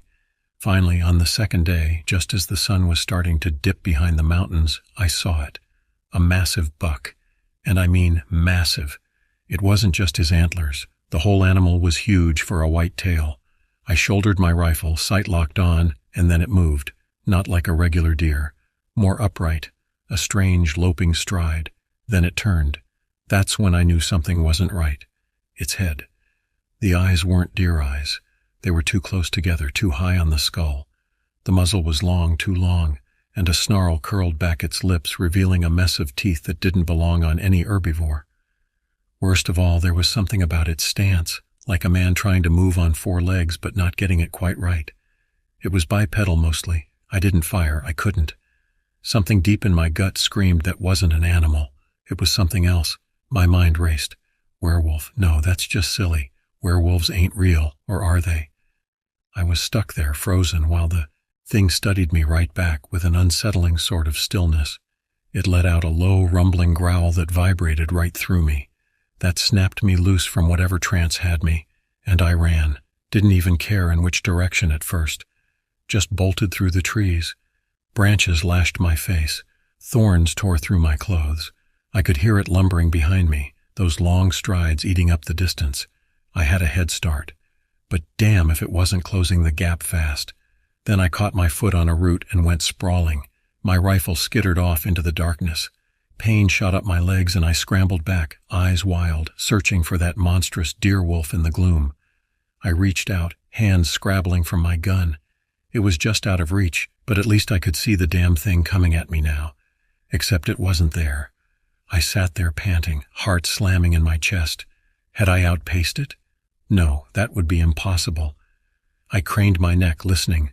No crashing, lumbering footsteps. Nothing. The forest was dead quiet except for my own ragged breathing. Slowly I got up, legs shaky. My rifle was inches from my fingers. I snatched it up, then limped slowly towards where I thought the logging road should be. The thing could be anywhere. But I knew being out in the open was a death sentence. There was a small old hunting cabin near the road, maybe half a mile up. I had stumbled across it last year, abandoned but solid enough. If I could make it there, maybe I could hunker down for the night. I crept forward, flinching with every twig snap. It was full dark now, and I only dared use my phone's little flashlight when I absolutely had to. Finally, after what must have been an hour, I spotted the faint gleam of the logging road. The cabin wouldn't be much further. My adrenaline-fueled body wouldn't let me feel the full brunt of pain yet, so I managed to hobble down to the cabin. The old door swung open with a rusty cry, and I squeezed in, slamming and bolting it behind me. Inside it was dusty and smelled of old wood, but it was sturdy. There wasn't a glass window left intact, just boarded-up holes, which suited my purposes just fine. I found a battered oil lamp, lit it, and then started a rummage for any useful supplies. Turns out whoever had used the place last was just as messy as me. Old food wrappers, clothes wadded up in corners, and bingo, a battered first aid kit under the rickety cot. I bandaged up my cuts and took some of the extra strength painkillers, figuring I'd either need them later or I wouldn't be awake much longer anyway. It was a long shot, but I also managed to pry up a loose floorboard by the back wall. If that deerwolf thing ripped through the front, this might provide a last-ditch escape option. It was small comfort, though. My hands shook, and I knew I wouldn't be getting much sleep. I must have nodded off at some point because I bolted awake, every nerve screaming to the sound of something raking its claws across the outside wall. It circled the cabin, growling, and then there was an awful slamming sound against the door. The whole cabin rattled in its frame. I huddled on the cot, rifle clutched in sweaty hands, watching the old boards of the door quiver. How long until they gave out? Then an idea struck me. Fire. The old wood was dry, and if I could start a good-sized blaze, maybe it would drive off the whatever it was. I had a lighter, and there was a pile of kindling tucked by the dead fireplace. My hands shook as I fumbled with the lighter, spilling fuel in my haste. The scrabbling outside briefly stopped, replaced by a low, guttural growl that echoed right through me. It was getting smarter. I had to hurry. Finally a spark caught, and soon the kindling was ablaze. I shoved the burning wood under the larger logs, praying for them to catch, and backed away to watch. The flickering orange light illuminated the small cabin, and I could see deep gouges in the wood outside where the creature had been tearing at it. My heart sped up. How long could the old wood resist? Suddenly, a horrible stench filled the room, so foul I almost retched. There was a crash against the boarded-up window, and I spun toward it just in time to catch a glimpse of a muzzle pushing through a splintered gap. Its long, gray tongue snaked into the cabin, saliva dripping from its teeth. I fired. That close I couldn't miss. The shot blasted through the window, and a sharp, pained howl split the air. The window frame flew apart, leaving a jagged, open hole. But the creature was nowhere to be seen. I stumbled back, hands fumbling to reload as that stench worsened. There it was, crouched low behind the cabin, its wounded flank towards me. The fire must have driven it out, and now the whole cabin was a tinderbox waiting to burn. Cursing, I grabbed the battered oil lamp and held it aloft. It was a desperate, stupid move that could have blown me to hell, but maybe, just maybe. I bolted for the open window, yelling like a madman as I hurled the lamp straight at the creature's exposed backside. The oil shattered and fire spattered across its coarse, matted fur. It went up like a torch, screaming with a sound unlike any animal I'd ever heard. It thrashed and flailed, a ball of flames in the darkness, before stumbling off back into the thick woods. I stood there, breath rasping in my chest, waiting. But aside from the crackling of my hastily built bonfire in the cabin, and the distant howl of the creature dwindling into silence, the forest was still. I slumped to the floor. It was over. Well, maybe over. I stayed there until dawn, too terrified to move a muscle even as the flames slowly died down. With the first rays of sunlight, I forced myself up with an aching groan. I bandaged my wounds as best I could, and gathered what few supplies were left in the cabin. As I ventured back out into the morning light, I scanned the woods warily. There was no sign of the creature, nothing but scorched earth and snapped branches where it had fled. My rifle lay abandoned near the logging road, and after a tense search, I retrieved it. The walk back out of the woods was a blur. Every rustle of leaves had me flinching, expecting those terrifying eyes that distorted muzzle to burst from the trees. When I eventually reached my truck, I felt like I'd aged 10 years. I threw myself in, slammed the door, and fumbled for the keys. They weren't in my pocket. With a jolt, I remembered them sitting on the rickety table in that damned cabin. Had I even locked the door before I left? I wouldn't know until I went back. Maybe the creature was gone. Maybe it wasn't. I didn't go back. Instead, I put the truck in gear and drove. Drove till I put a good state or two between me and that nightmare in the woods. That was months ago now. Since then, I've seen therapists, tried to make sense of it all. Wildlife experts shrug. The internet turns up nothing that even comes close to resembling what I saw out there. Most days, I can almost convince myself it was just a freak occurrence, a bear or a mountain lion on some bad drugs. But at night, lying alone in the dark, I hear the crackle of kindling, smell that rotting stench, and see those eyes gleaming in the shadows. Some local hunters told me a few weeks ago about an enormous, half-burnt animal carcass they found out in the woods. Said they'd never come across anything like it. Whatever it was, they left it to rot. I like to think it was the creature that had died out there alone. Mostly I like to think that. But every once in a while, especially when the woods start whispering in the back of my mind, I wonder if there's a name for the thing that hunts in the Pisgah. I think the old Cherokee folks might have had a name for it, something passed down through the generations in whispers, something like the Nucus Visti. I don't want to know for sure. My name is Hernan Gutierrez, and I am 32 years old. And this happened to me on a camping trip in the summer of 2017. I was out in the RV with my old college buddy, Sam Driscoll. We decided to take a break from our hectic lives and head out to the Ozarks in Arkansas. Sam and we go way back, and we thought a week away from everything would do us some good. Sam and I had this old RV, a beat-up Winnebago that we pooled money together for back in our 20s. We've used it for countless trips, but this trip was different. We arrived at the campsite in the early afternoon. The place was deserted, just the way we liked it. We set up camp, got the fire going, and cracked open a couple of beers. The forest was dense, the trees towering over us, their branches swaying gently in the wind. It was peaceful. After dinner, we sat by the fire, reminiscing about the good old days. Sam mentioned how he hadn't been out camping in years, and how it felt good to be back in nature. I nodded in agreement, the crackling fire casting shadows on our faces. The first night was uneventful. We slept well, the sound of crickets and the occasional owl hoot lulling us to sleep. It was the second night when things started to get strange.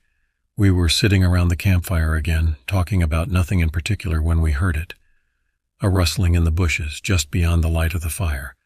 I shrugged it off, probably just a raccoon or something. But Sam, he got this look on his face, a look I hadn't seen in a long time. "You hear that, Frank?" he asked, his voice low. "Yeah, probably just some critter," I replied, trying to sound nonchalant. But the rustling didn't stop. It grew louder, closer. Sam stood up, grabbing the flashlight from the picnic table. He shined it towards the noise, but we couldn't see anything. "Maybe we should check it out," he said, his eyes darting towards the dark woods. I sighed, not really wanting to leave the warmth of the fire, but agreed. We both grabbed flashlights and headed towards the noise. As we got closer, the rustling stopped. The forest was silent, unnaturally so. I felt a chill run down my spine, but I shook it off. We stood there, flashlights scanning the trees. But there was nothing. Probably just an animal, I said again, trying to convince myself more than Sam. We headed back to the fire, trying to forget about it. But as the night wore on, the feeling of being watched grew stronger. I didn't say anything to Sam, but I could tell he felt it too. We decided to turn in early, hoping a good night's sleep would ease our nerves. But sleep didn't come easy. I lay there, staring at the ceiling of the RV, listening to the sounds of the forest. Every little noise made me jump. Around midnight I heard it again, the rustling. This time it was right outside the RV. I sat up, straining to hear. Sam was already awake, his eyes wide with fear. I nodded, grabbing the baseball bat I kept by the door. We slowly crept towards the front of the RV, trying to be as quiet as possible. I peeked out the window but saw nothing. Then there was a loud bang on the side of the RV. We both jumped, Sam grabbing a kitchen knife. I threw open the door, ready to swing, but there was nothing, just the empty campsite and the dark woods beyond. We stood there for a moment, our breaths heavy in the still night air. Then we heard it again, the rustling, but this time it was moving away from us, deeper into the woods. "Maybe we should leave," Sam said, his voice shaky. I nodded, but something inside me wanted to know what was out there. I felt this strange compulsion to follow the noise. I grabbed a flashlight and started towards the woods. "Frank, what are you doing?" Sam called after me. "I just want to check it out." "I'll be back," I said, trying to sound braver than I felt. I walked towards the noise, my flashlight beam cutting through the darkness. The rustling grew louder and I felt a cold sweat on the back of my neck, but I kept going. I don't know how far I walked, maybe a quarter mile, when I saw it, a figure standing just at the edge of the flashlight's reach. It was tall, hunched over with long arms that almost touched the ground. I couldn't make out its face, but I knew it was watching me. I froze, my heart pounding in my chest. The figure didn't move, just stood there, staring. I wanted to run, but my legs wouldn't obey. I stood there, locked in a silent standoff with this thing. Then it moved, a slow, deliberate step towards me. I took a step back, my flashlight shaking. The figure stopped, then took another step. I turned and ran, not looking back. I burst out of the woods, breathless and terrified. Sam was waiting by the fire, his eyes wide with fear. He asked, but I couldn't speak. I just shook my head, trying to catch my breath. We decided to leave first thing in the morning. Whatever was out there, I didn't want to be around to find out. We packed up quickly, the unease growing with each passing minute. As we were about to get in the RV, we heard it again, the rustling, but this time it was all around us. I looked around, trying to see where it was coming from, but there was nothing. We jumped in the RV and started the engine. As we pulled away, I saw it again, standing at the edge of the woods, watching us. I didn't say anything to Sam, just kept driving. We didn't talk much on the drive back. The silence was heavy, each of us lost in our own thoughts. When we finally got home, we went our separate ways, promising to stay in touch, but knowing things would never be the same. A few days later, I got a call from Sam's wife. She was frantic, saying Sam had gone missing. He'd gone out to the store and never came back. The police found his car abandoned on a back road, not far from where we had camped. They never found Sam. I still think about that trip, about what we saw out there. I don't know what it was, but I do know one thing. It's still out there, in those woods, waiting, and I'll never go back. Sometimes late at night I hear the rustling again. I look out the window, half expecting to see that figure standing there watching, but there's nothing. Just the empty night and the memories of a trip that changed everything. Folks around here call it the Watcher. I don't know what it is, but I know it's real, and I know it's dangerous. So if you're ever out in the Ozarks, be careful. You never know what's watching you from the shadows.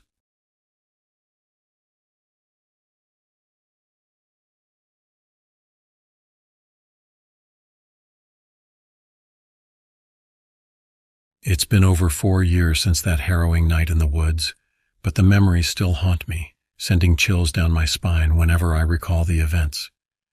I was just 17 then, a teenager on the cusp of adulthood, naive and unaware of the dangers that lurked in the shadows of the world. This is the story of a camping trip that started as an adventure, but turned into a nightmare that would change our lives forever. My name is Jake, and I'm now 21 years old. I'm a college student studying psychology, partly because of what happened that night. But let me take you back to where it all began. It was the summer of 2019, and I had just finished my junior year of high school. My girlfriend Lily and I had been dating for about 8 months, and we were madly in love, or at least what we thought was love at that age.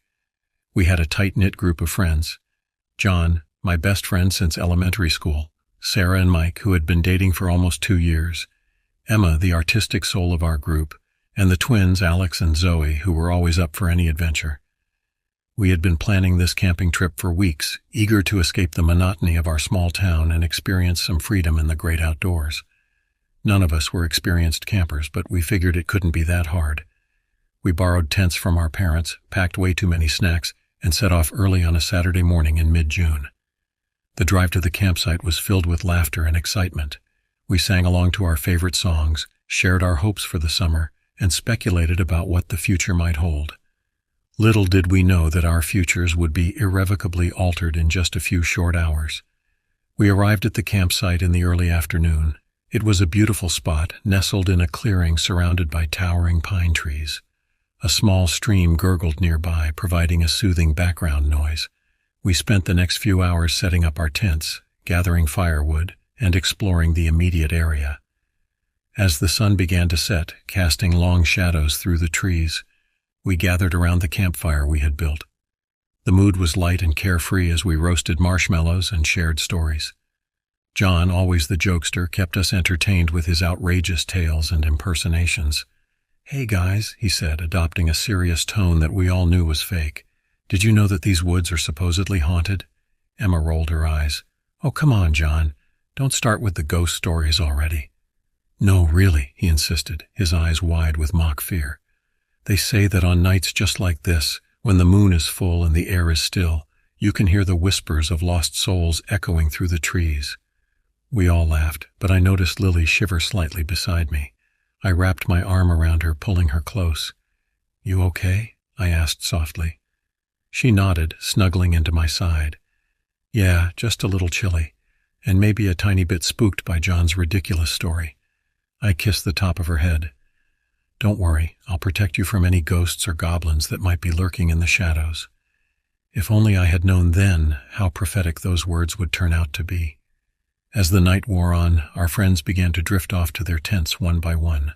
Soon it was just Lily and me left by the dying embers of the fire. The forest around us seemed to come alive with nocturnal sounds, the hoot of an owl, the rustle of leaves, and other noises I couldn't quite identify. "Ready for bed?" I asked, standing up and offering Lily my hand. She nodded, stifling a yawn.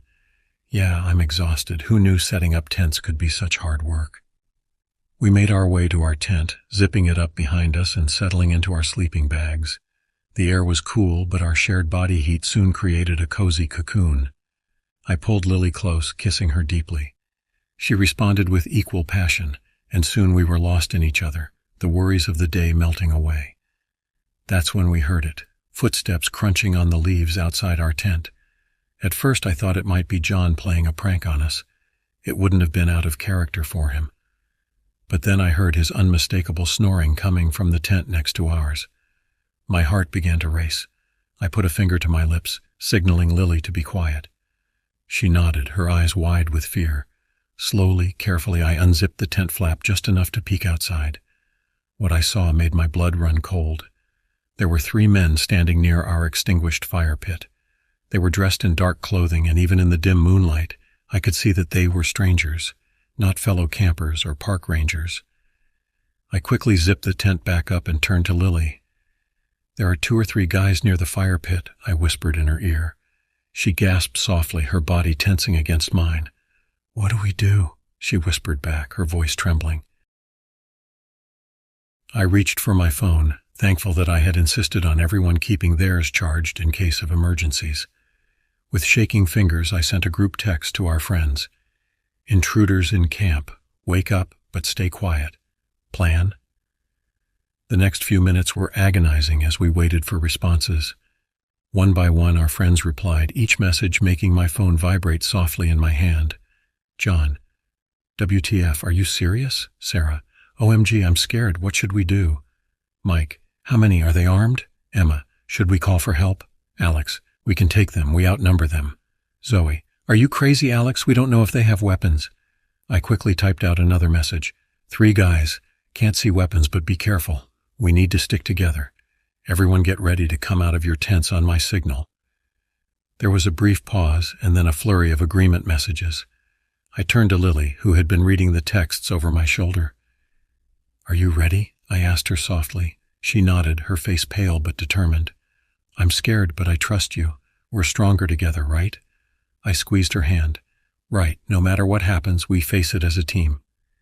Taking a deep breath, I sent one final message to the group. On 3, we all come out. Stay close. Be ready for anything. I counted down silently, my heart pounding so loudly I was sure the intruders must be able to hear it. As I reached 1, I unzipped our tent and stepped out into the moonlit clearing. The 3 men turned towards us, startled by our sudden appearance. For a moment, everything was still, like a tableau frozen in time. Then chaos erupted. One of the men, the one standing slightly behind the others, raised something in his hand. In the moonlight, it looked terrifyingly like an axe. The other two took aggressive stances, their intentions clearly hostile. "Hey!" I shouted, trying to sound braver than I felt. "This is our campsite. What do you want?" The man in front, who seemed to be the leader, sneered at us. "Well, well, looks like we've got ourselves a bunch of brave little campers. Why don't you kids just hand over your valuables and we'll be on our way?" I was about to respond when a blood-curdling scream pierced the night. We all whirled around to see a fourth man, who must have been hiding in the shadows, dragging Lily out of our tent. Without thinking, I sprinted towards them, adrenaline coursing through my veins. I tackled the man, knocking him off his feet and away from Lily. As we hit the ground, I heard the sounds of a scuffle breaking out behind me. My friends had engaged the other intruders. The man I had tackled was quick to recover. He scrambled to his feet, pulling me up by my shirt and throwing a wild punch that caught me on the jaw. Pain exploded in my face, but I barely felt it through the rush of adrenaline. What happened next was a blur of fists, kicks, and desperate struggles. Our martial arts training, something we had taken up together as a group activity, suddenly became a lifeline. We moved almost instinctively, using the techniques we had practiced countless times in the safety of the dojo. I managed to land a solid kick to my attacker's midsection, sending him stumbling backward. Out of the corner of my eye, I saw John grappling with the man who had been holding the axe, while Sarah and Mike tag-teamed another intruder. Emma, Alex, and Zoe were working together to subdue the fourth man, their coordinated attacks keeping him off balance. The fight seemed to last forever, but in reality it was probably only a few minutes. Our attackers, clearly not expecting such fierce resistance, began to falter. They were outnumbered, and thanks to our training, outskilled. "Let's get out of here," the leader shouted, spitting blood from a split lip. As they turned to flee, we should have felt relief. But the nightmare wasn't over yet. One of the men, in a last desperate act, pulled out a large knife. As we rushed towards our cars, Lily was slightly ahead of me. The man lunged, grabbing her ankle and slashing viciously at her calf. Lily's scream of pain will haunt me for the rest of my life. Without hesitation, Mike, who was closest, delivered a powerful kick to the attacker's face. The man's grip loosened, and I scooped Lily into my arms, her blood warm and sticky against my skin. "Go, go, go," John yelled, already starting one of the cars. We piled in, hearts racing, bodies aching. I cradled Lily in the back seat, using my t-shirt to apply pressure to her wound. Her face was pale, her breathing shallow, but her eyes were focused on mine. "It's okay," I told her, trying to keep my voice steady. "You're going to be okay. I've got you." As John sped down the dark forest road, I directed him to the nearest hospital. The others followed in the second car, all of us in a state of shock and disbelief at what had just happened. The next few hours were a blur of emergency rooms, police statements, and worried parents. Lily needed stitches for her calf, and the rest of us were treated for various cuts and bruises. By some miracle, none of us had sustained any serious injuries, at least not physically. In the days and weeks that followed, we struggled to process what had happened. Nightmares were common, and we all jumped at unexpected noises. Our parents were understandably upset, alternating between relief that we were okay and anger at the danger we had put ourselves in. The police never caught the men who attacked us. They found our campsite ransacked, but there was little physical evidence to go on. We were told that there had been reports of similar incidents in the area, but nothing as violent as what we had experienced. As time passed, we slowly began to heal. Our bond as a group grew stronger, forged in the crucible of that terrifying night. We talked openly about our fears, our nightmares, and our lingering trauma. Together, we attended counseling sessions, learning coping mechanisms, and working through our PTSD. Lily and I grew closer than ever. The shared experience created a deep understanding between us that went beyond typical teenage romance. We're still together now, 4 years later, planning our future and supporting each other through the ups and downs of life. Our friend group has remained tight-knit as well. We've all gone off to different colleges, but we make a point to get together regularly. Our conversations often turn to that night, each retelling helping us process and come to terms with what happened. But even now, years later, I still find myself wondering, what if we had all gone to sleep that night? What if I hadn't heard those footsteps? The possibilities are too horrifying to dwell on for long. This experience changed us all. It taught us about the darkness that can exist in the world, but also about the strength we possess when we stand together. It showed us the importance of trusting our instincts and being prepared for the unexpected. As I sit here recounting this story, I'm struck by how much I've grown since that night. The terrified 17-year-old boy has become a young man, shaped by adversity but not defined by it. I'm studying psychology now, hoping to help others who have experienced trauma. Sometimes on quiet nights I still hear the echo of footsteps outside a tent, but then I remind myself that I'm safe, that we survived, and that we're stronger for it. And while the memory of that night will always be with me, it no longer has the power to paralyze me with fear. We went into those woods as carefree teenagers and emerged as survivors. It's not a transformation any of us would have chosen, but it's one that has shaped us into the people we are today. And for that, in some strange way, I'm grateful. As I finish writing this, I realize that sharing this story has been cathartic. It's a reminder of how far we've come and of the bonds that can form in the face of adversity. To anyone who might read this, I hope it serves as a cautionary tale, but also as a testament to the resilience of the human spirit. Remember, the darkness may be real, but so is the light within us all. Stay vigilant, trust your instincts, and never underestimate the strength you possess, especially when you stand together with those you love.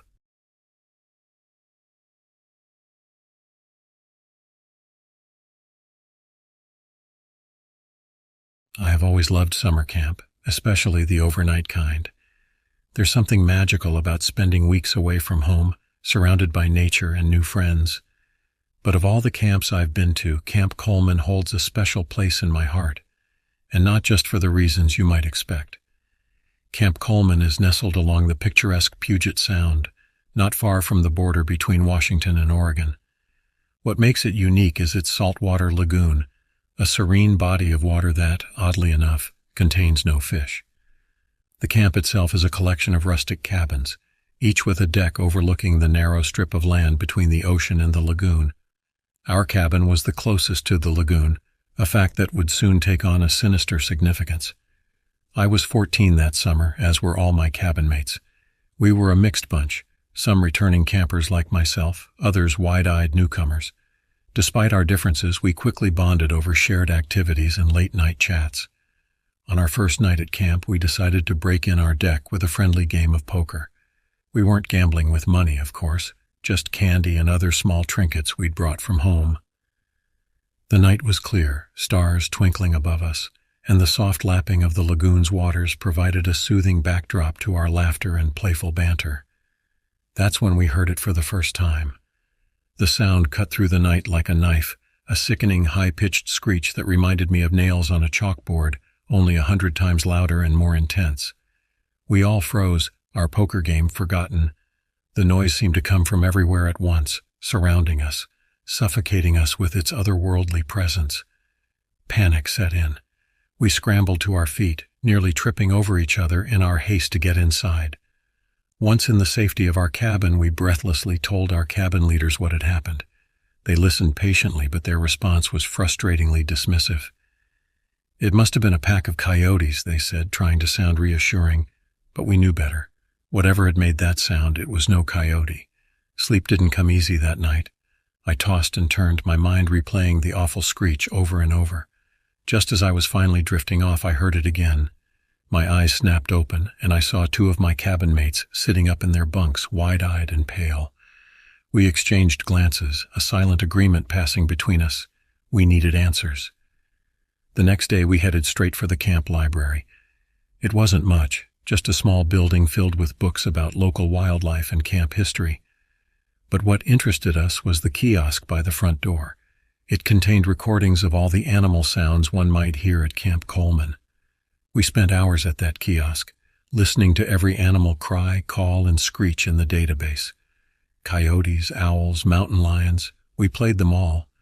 But nothing, absolutely nothing, matched the bone-chilling sound we'd heard.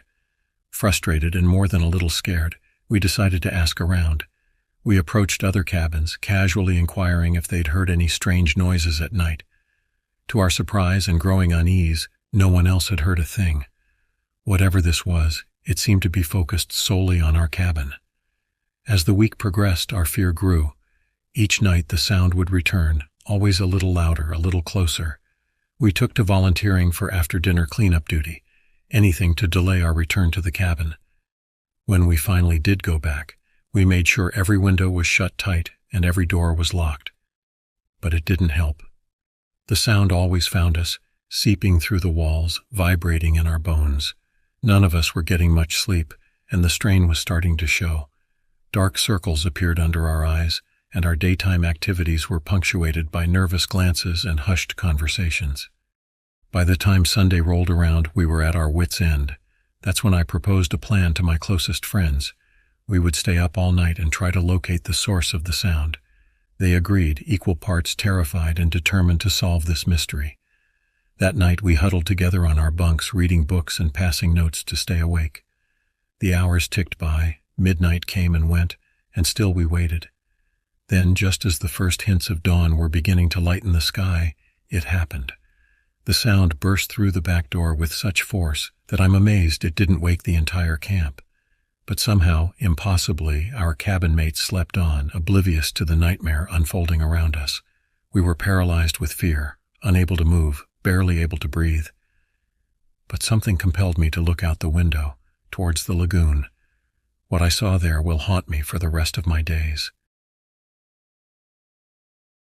A figure stood at the water's edge, silhouetted against the pre-dawn light. It was vaguely humanoid, but wrong in every possible way. Its arms were impossibly long, ending in wickedly sharp claws that nearly brushed the ground. Its torso was skeletal, ribs clearly visible beneath taut, grayish skin. But it was the creature's head, or rather the lack thereof, that truly chilled me to my core. Where a head should have been, there was simply nothing. As we watched, frozen in horror, the creature began to move. It dropped to all fours, its movements a disturbing mix of ape-like loping and feline grace. It circled the edge of the lagoon once, twice, and then it simply faded away.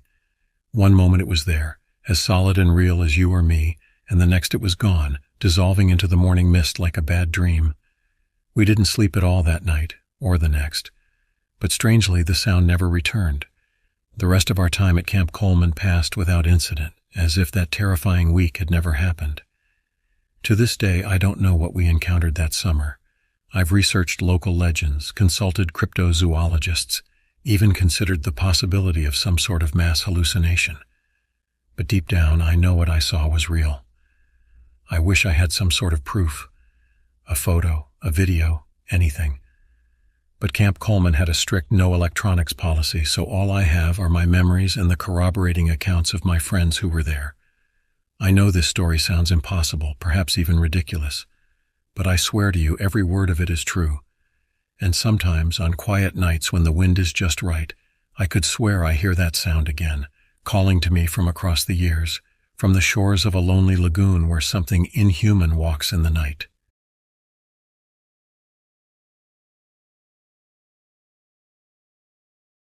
I remember it like it was yesterday, even though 5 years have passed since that fateful camping trip. I'm 15 now, but back then, I was just a wide-eyed 10-year-old girl, eager for adventure and blissfully unaware of the terrors that lurked in the shadows of the wilderness. It was early summer and school had just let out for the year. The air was thick with the promise of freedom and excitement. My uncle had invited my brother and me to join him on a camping trip in Washington State, near the Canadian border. I'd never been camping before, and the thought of sleeping under the stars, roasting marshmallows over an open fire, and exploring the great outdoors filled me with a sense of wonder and anticipation. As the days ticked down to our departure, I helped my mom pack our bags, making sure we had everything we needed. Sleeping bags, warm clothes, flashlights, and plenty of snacks. I was practically bouncing off the walls with excitement, pestering my parents with endless questions about what to expect and counting down the hours until we left. The night before our trip, I could barely sleep. I tossed and turned, my mind racing with thoughts of the adventures that awaited us. Little did I know that the reality of our camping trip would far exceed anything my young imagination could conjure up, for better and for worse. The morning of our departure arrived, and I was up before the sun, my backpack already by the door. My brother, 2 years younger than me, was equally excited, though he tried to play it cool. Our parents drove us to Uncle Jack's house, where we'd be meeting up with the rest of our group before hitting the road. As we pulled into Uncle Jack's driveway, I saw his beat-up old RV parked out front, loaded up and ready to go. Uncle Jack was there, grinning from ear to ear, along with 2 other adults I didn't recognize. They introduced themselves as Tom and Sarah, old friends of Uncle Jack's who'd be joining us on our adventure. What caught my attention, though, were the 3 kids standing shyly behind the adults. 2 girls around my age or a little younger, and a boy who looked to be about my brother's age. Uncle Jack introduced them as Tom and Sarah's children, Emily, Sophie, and Max. As the adults loaded the last of our gear into the RV and said their goodbyes, I struck up a conversation with Emily and Sophie. They were veterans of these camping trips, having gone with their parents and Uncle Jack several times before. They regaled me with tales of past adventures, spotting bears in the distance, catching fish in crystal-clear streams, and telling ghost stories around the campfire. Their enthusiasm was infectious, and I found myself even more excited about the trip ahead. The journey to our campsite was long, but filled with laughter and anticipation. Uncle Jack regaled us with stories of his own camping adventures from when he was young, while Tom navigated the winding roads that took us deeper into the wilderness. Sarah kept us entertained with car games and sing-alongs, making the hours fly by. As we drove, I pressed my face against the window, watching in awe as the landscape changed. The bustling city gave way to rolling hills, which in turn transformed into dense forests of towering evergreens. The air seemed to grow crisper and cleaner with each mile we traveled, and I felt a sense of peace wash over me. By late afternoon, we finally arrived at our destination, a secluded campsite nestled in a clearing surrounded by ancient trees. As we piled out of the RV, stretching our legs and breathing in the fresh mountain air, I couldn't help but feel a sense of anticipation. This was it, our home for the next few days, and the stage for whatever adventures awaited us.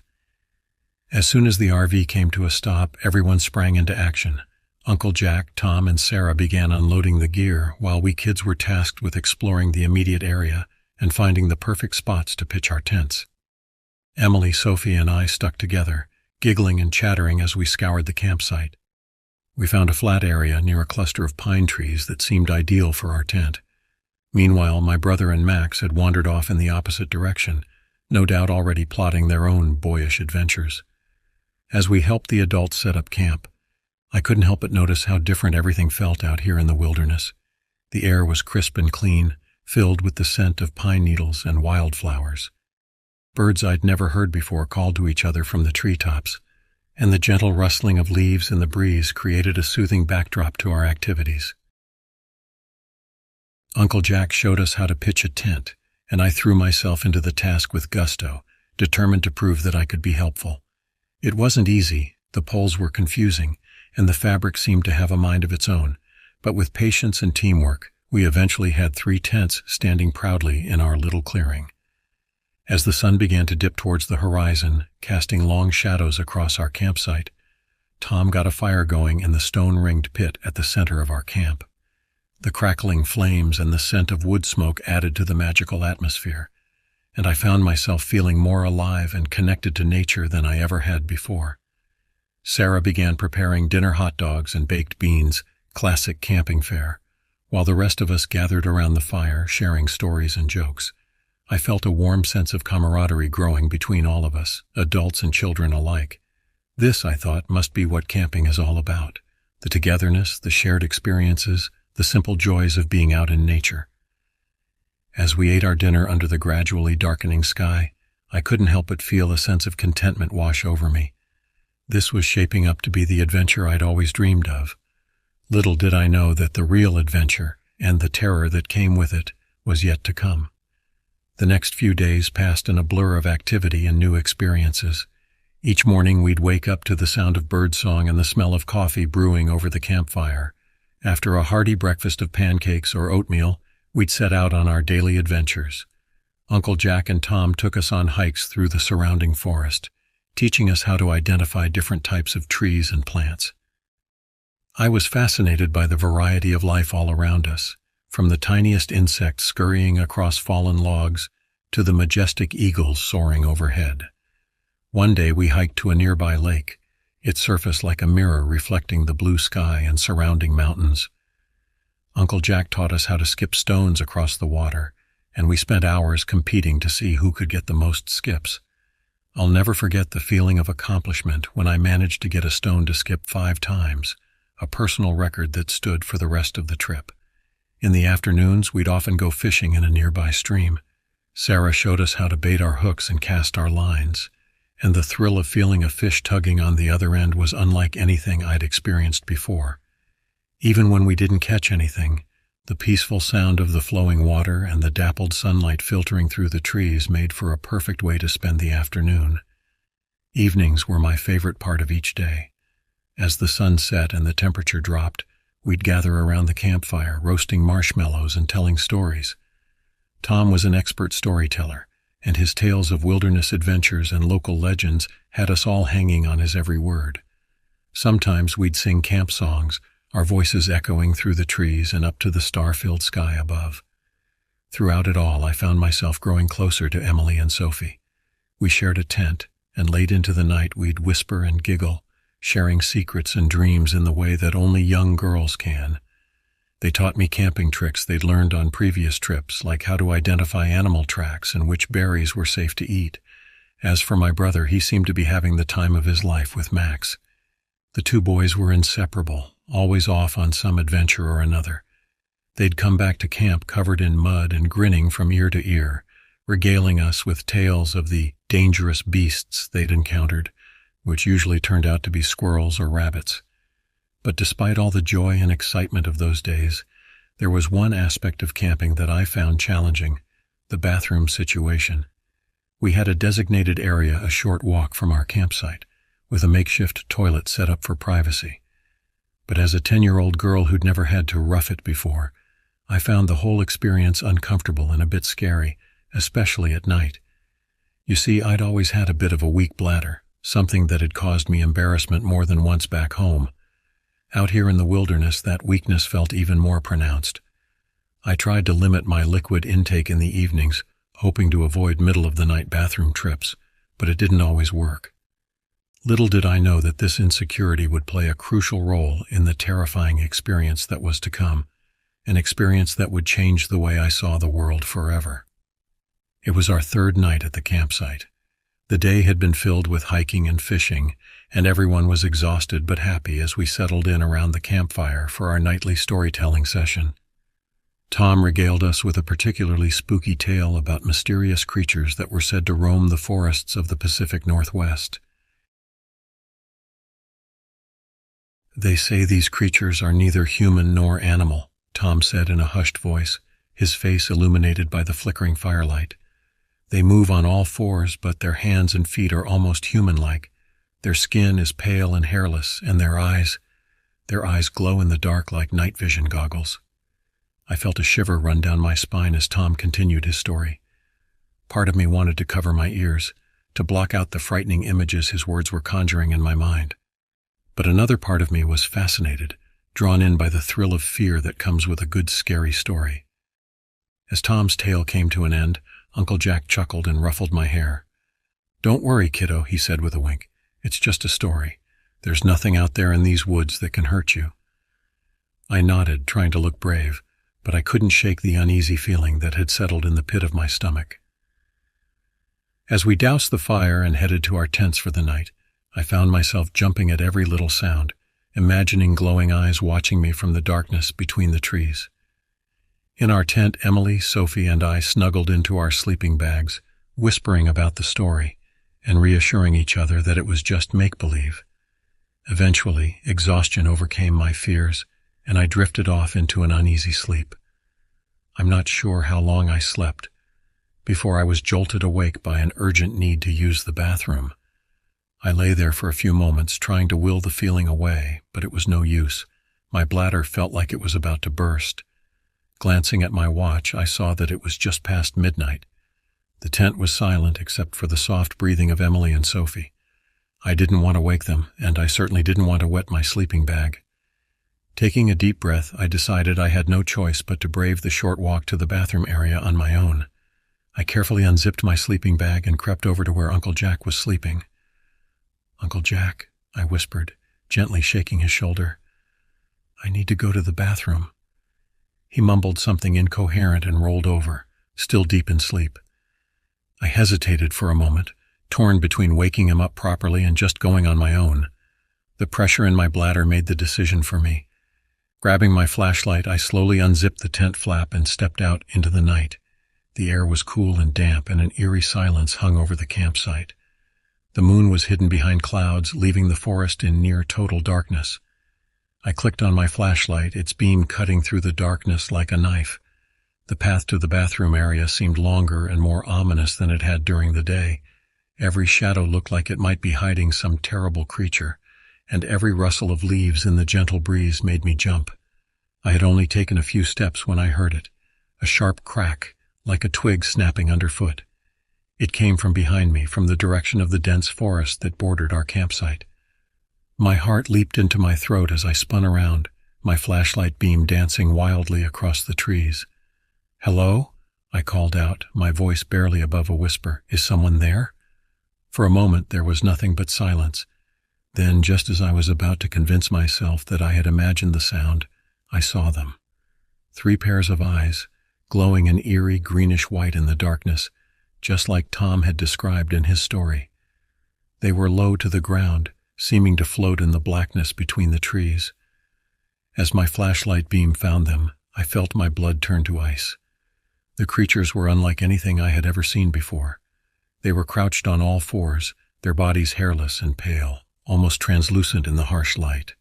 Their limbs were long and spindly, ending in hands and feet that looked disturbingly human-like, except for the wickedly sharp claws that tipped each finger and toe. But it was their faces that truly terrified me. They were flat and expressionless, with wide, lipless mouths and those glowing eyes that seemed to bore right through me. A few stray wisps of hair clung to their otherwise bald heads, adding to their alien appearance. For what felt like an eternity, we stared at each other, me frozen in terror, and the creatures, their heads cocked to the side as if studying me with curiosity. Then, as one, they began to move towards me. That broke the spell of fear that had held me in place. With a scream that tore from my throat, I turned and ran back towards the tent as fast as my legs could carry me. I could hear the creatures behind me, their claws scraping against the forest floor as they gave chase. I burst into the tent, my scream finally dying in my throat as I realized what had happened. In my terror, I had lost control of my bladder. My pajamas were soaked, and I had tracked mud and leaves into the sleeping bag.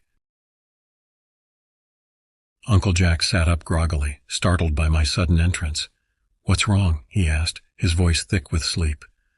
I opened my mouth to tell him about the creatures, about the terrifying chase, but the words wouldn't come.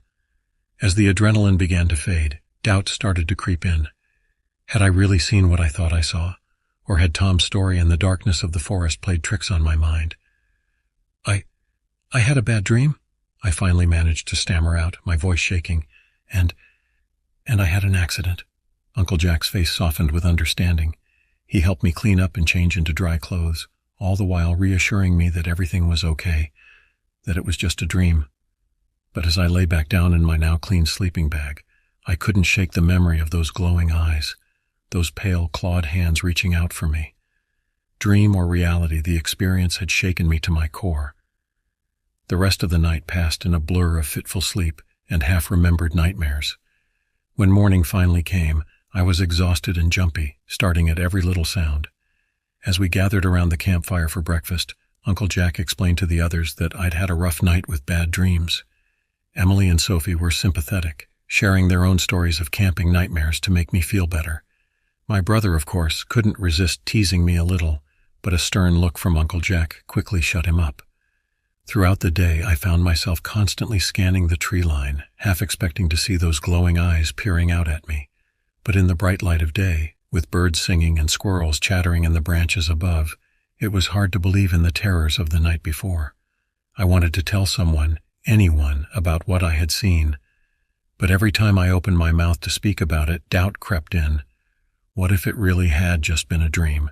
What if I had let my imagination run wild, fueled by Tom's scary story and the unfamiliar sounds of the forest at night? More than that, I was embarrassed. Embarrassed about running scared in the night, about wetting myself like a little kid. I was supposed to be the oldest of the children, the mature one. How could I admit to seeing monsters in the woods? So I kept quiet. I threw myself into the day's activities with forced enthusiasm, trying to push the memories of the previous night to the back of my mind. We went on another hike, this time to a beautiful waterfall, and the natural beauty of the place helped to calm my frayed nerves. That evening, as we sat around the campfire, Tom asked if we wanted to hear another scary story. Before he could begin, I quickly suggested we sing songs instead. The others looked at me curiously. I had been one of the most enthusiastic listeners to Tom's tales up until now, but they agreed, and soon the air was filled with our slightly off-key renditions of classic campfire songs. As the night wore on and it came time for bed, I felt a knot of anxiety forming in my stomach. The thought of going back into that tent, of potentially waking up in the middle of the night again, filled me with dread. But I didn't want to appear weak or scared in front of the others, so I put on a brave face and crawled into my sleeping bag. Sleep didn't come easily that night. Every sound from the forest outside seemed amplified, and shadows danced on the walls of the tent, taking on monstrous shapes in my imagination. When I did finally drift off, my dreams were filled with pale, hairless creatures chasing me through endless dark woods. The next few days of the camping trip passed without incident, but I couldn't shake the feeling of unease that had settled over me. I stuck close to the others during our daytime activities and made sure I was never alone, especially as dusk approached. If anyone noticed my changed behavior, they didn't mention it. On our last night at the campsite, as we packed up our gear and prepared for the journey home the next day, I found myself both relieved and strangely melancholic.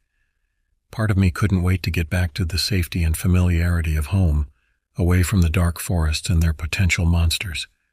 But another part of me felt like I was leaving something unfinished, a mystery unsolved. The drive home was quieter than our journey out had been. We were all tired from our days of outdoor adventures, and a bit sad that the trip was over. As we got closer to civilization, I felt some of the tension that had built up over the past few days start to dissipate. When we finally arrived home, my parents greeted us with hugs and excited questions about our trip. I plastered on a smile and told them about the hiking, fishing, and campfire stories, carefully avoiding any mention of my nighttime encounter. In the days and weeks that followed, I tried to put the incident out of my mind.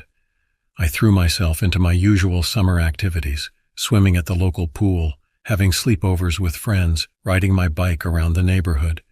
But at night, when everything was quiet and dark, the memories would come flooding back.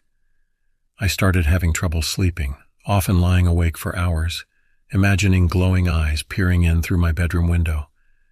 My parents noticed the dark circles under my eyes and my jumpiness, but I brushed off their concerns, not knowing how to explain what was bothering me. As time passed, the intensity of the memories began to fade.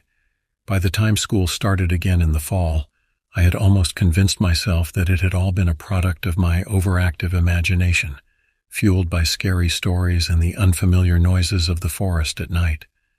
But even now, 5 years later, I can't quite shake the memory of what I saw that night. Sometimes, when I'm alone in the dark, I still feel a chill run down my spine as I remember those pale, clawed hands reaching out for me. I've never been camping again, always finding excuses when friends or family suggest trips.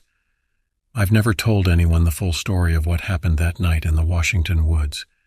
Until now, writing it all down, I've kept it locked away, a secret that's both terrified and fascinated me.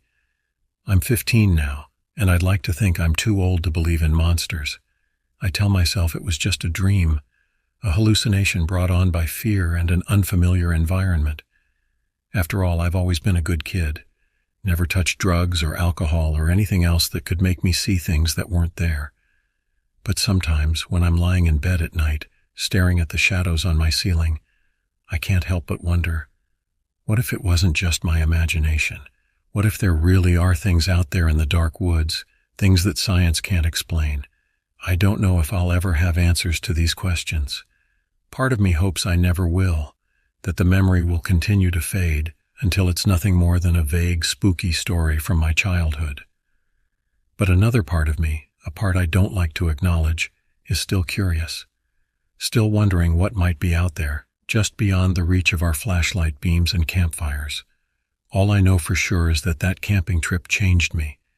It opened my eyes to the possibility that the world might be stranger and more mysterious than I had ever imagined. And while that knowledge sometimes keeps me up at night, it also reminds me to look at the world with wonder, to question what I think I know, and to always, always appreciate the safety of a warm bed and 4 solid walls between me and whatever might be lurking in the darkness beyond.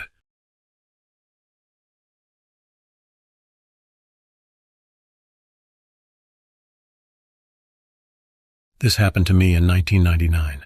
I was 20, green as spring grass, and thought I knew everything. Thought I could handle a solo camping trip deep in the Ozarks. My buddies, we called them Jimmy the Rat. Ratchford and Dougie the Dukeworth, laughed their asses off when I told them, "You camping alone? Hell, you can't even pitch a tent without tripping over your own feet." The Rat chortled, beer sloshing over the rim of his can, but I did it. Packed up my beat-up Ford Ranger with a week's worth of supplies, a worn copy of Farewell to Arms, and a bottle of Jim Beam, courtesy of the Duke. Drove south from St. Louis, leaving behind the city's grime for the promise of solitude and pristine wilderness. The Ozarks swallowed me whole. Dense forests of oak and hickory, rivers snaking through valleys like silver veins, the air heavy with the scent of pine and damp earth. I set up camp near a creek, the sound of rushing water a constant companion.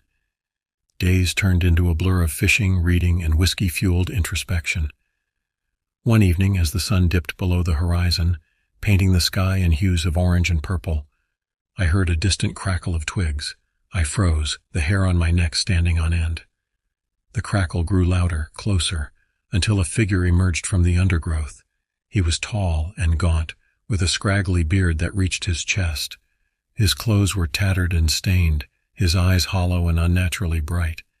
He carried a crudely fashioned spear, its tip stained a dark, ominous crimson.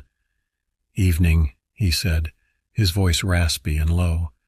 "Didn't expect to see another soul out here." I managed a weak hello, my heart pounding in my chest. Something about this man, his appearance, the way he moved, filled me with a sense of dread I had never known. He asked if he could share my fire, and I foolishly agreed. We sat in silence for a while, the flames casting dancing shadows on our faces. He told me his name was Jebediah, that he lived in the mountains, alone, surviving off the land. As he spoke, I noticed the way his eyes darted around, never settling on one thing for too long. There was a twitch in his cheek, a nervous energy that radiated from him. I finished my whiskey in one gulp, the warmth and meager comfort against the growing chill in the air. Jebediah suddenly stood up, his spear held loosely in his hand. He muttered something about checking his traps, then vanished back into the darkness. I stared into the dying embers of the fire, a knot of fear tightening in my stomach.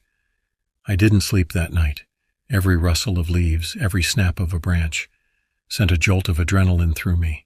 I packed my things in the pre-dawn light, eager to leave this place and the unsettling presence of Jebediah.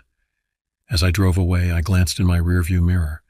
Jebediah stood at the edge of the forest, his figure silhouetted against the rising sun. He raised his spear in a mocking salute, a chilling grin on his face. I floored it, the Ranger's engine roaring as I sped away. I didn't stop until I reached the highway, the familiar sight of passing cars, a welcome relief. The Rat and the Duke didn't believe me, of course. They laughed it off as a whiskey-induced hallucination. But I knew what I had seen, what I had felt. Jebediah was real, and the fear he had instilled in me lingered long after I returned to the city. Weeks later, I read a news article about a missing hiker in the Ozarks. The description matched Jebediah eerily. The hiker was never found. Years passed. I moved on, built a life, tried to forget the events of that fateful camping trip. But the memory of Jebediah, the mountain man with the crimson-stained spear, never truly faded. It lurks in the shadows of my mind, a chilling reminder of the darkness that exists in the world, even in the most beautiful of places. The truth about Jebediah, his origins, his motives, remained a mystery. Some whispered he was a descendant of the Bald Nabas, a vigilante group that once terrorized the Ozarks. Others claimed he was a hermit driven mad by isolation. I never went back to the Ozarks. Human remains scattered across the floor, along with crude tools and animal bones. Among the remains was a tattered journal, its pages filled with incoherent ramblings and disturbing drawings. The journal revealed the chilling truth about Jebediah. He was a man consumed by a twisted ideology, a belief that he was chosen to cleanse the wilderness of those he deemed unworthy. He saw himself as a guardian of the mountains, a protector of its purity. The missing hiker, it turned out, was not his first victim. Jebediah had been luring unsuspecting travelers into the Ozarks for years, preying on their vulnerabilities, leading them to their doom.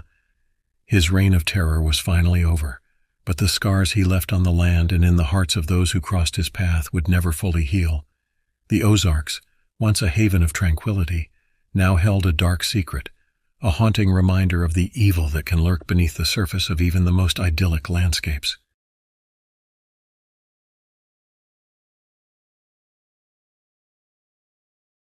My name is Andres Palacios, and I am 33 years old, and this happened to me in 2013.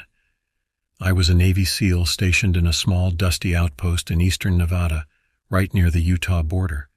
We were on a covert mission, one of those, if you get caught, we don't know you deals. We were supposed to be gathering intel on a suspected weapons cache buried deep in the desert. It was a hot, dry place that seemed forgotten by time.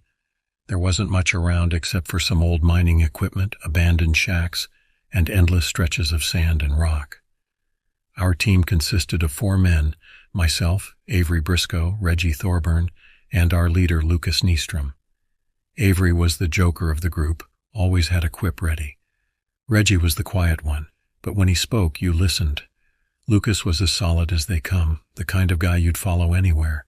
We were well equipped, but traveling light to avoid attracting attention. The desert didn't offer much in terms of cover, but we moved quickly and quietly, sticking to the shadows of the sparse vegetation. We arrived at the outpost around dusk and set up our base in an old rundown cabin. It was barely standing, the wood gray and brittle from years of exposure to the elements. We did a quick sweep of the area, but there was nothing, just the wind kicking up dust and the occasional call of a raven. We settled in for the night, rotating watch shifts every 2 hours. I drew the short straw and got the first watch.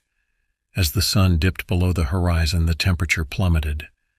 I was sitting on an overturned crate outside the cabin, my rifle across my lap, when I saw something move out of the corner of my eye.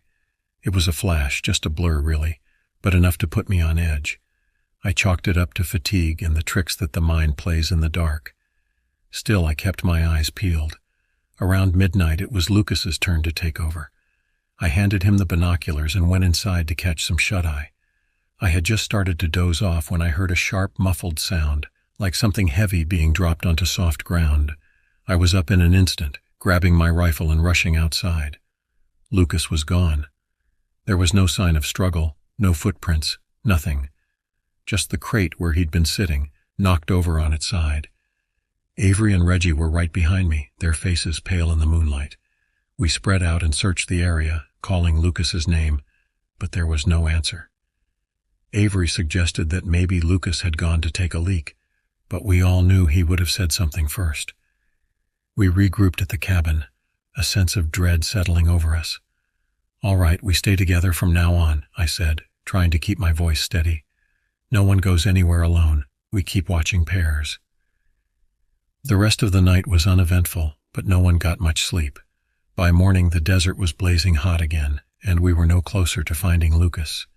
We decided to press on with the mission. Lucas would have wanted that. Besides, it was our best chance to find some answers. We hiked deeper into the desert, following the coordinates we'd been given. By midday, we reached an old mine shaft, the entrance partially collapsed and covered in sand.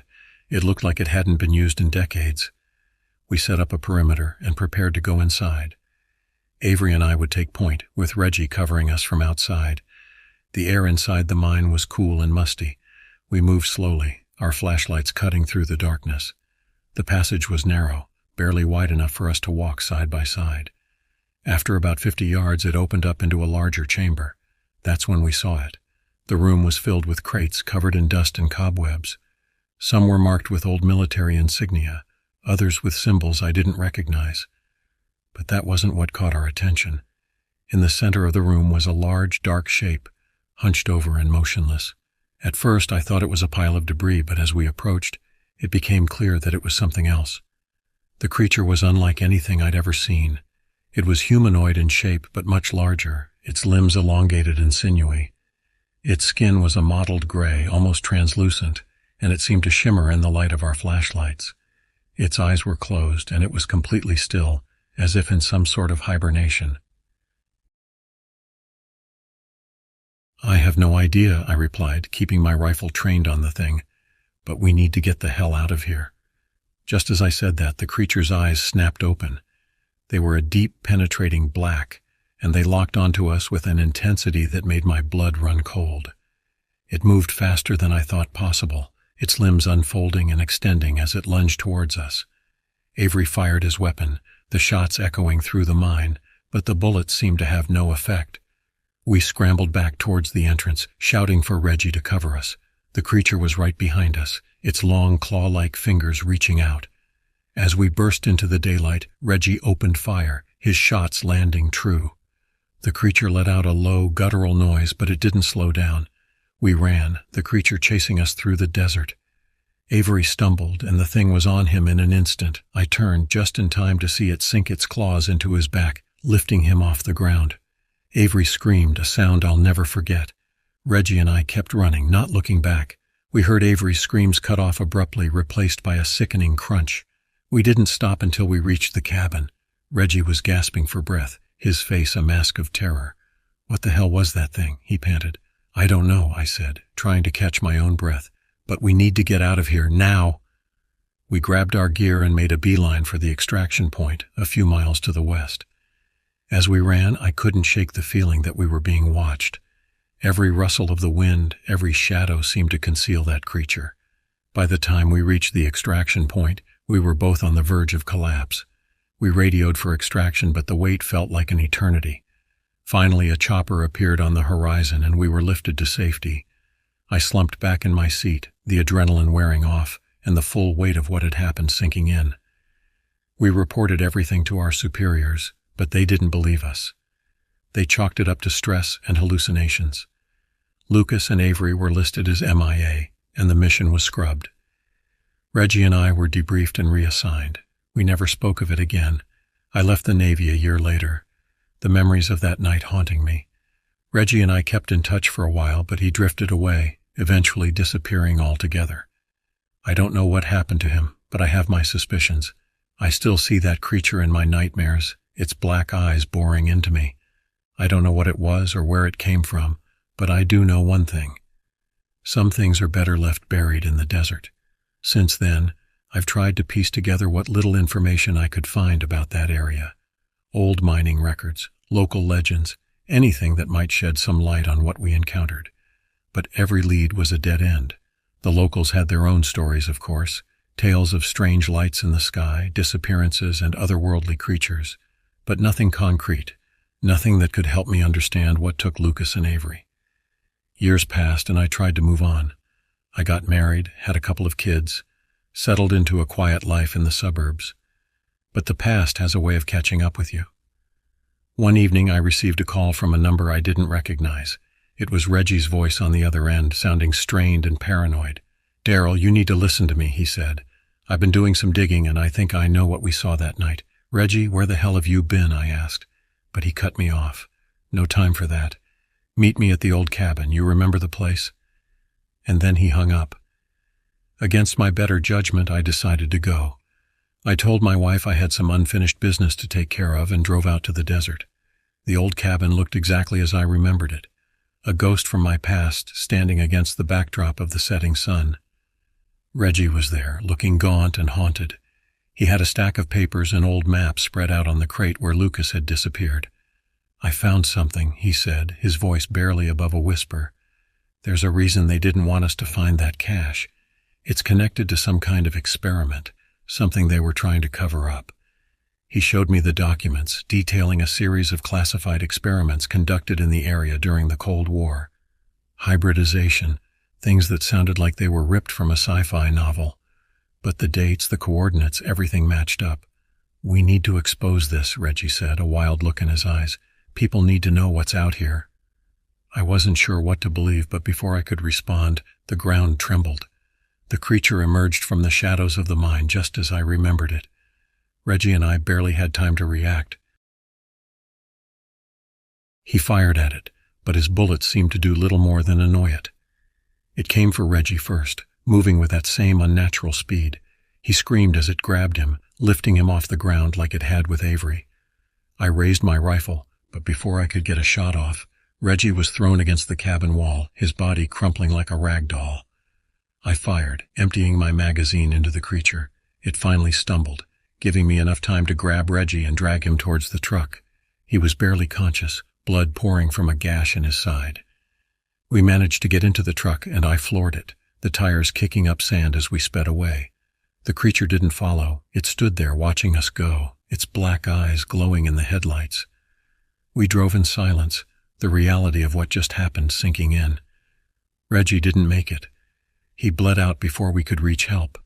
I buried him in a quiet spot near the cabin, marking the grave with a simple wooden cross. I returned home, carrying the weight of yet another friend lost to that God-forsaken desert.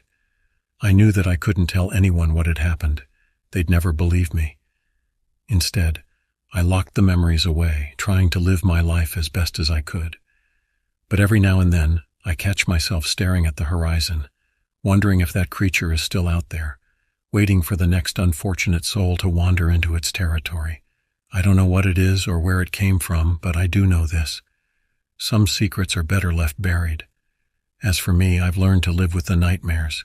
They're a part of me now, a constant reminder of the friends I lost and the horrors we encountered. And if anyone ever asks about my time in the desert, I just tell them it's a story for another day, because some stories are too terrible to tell.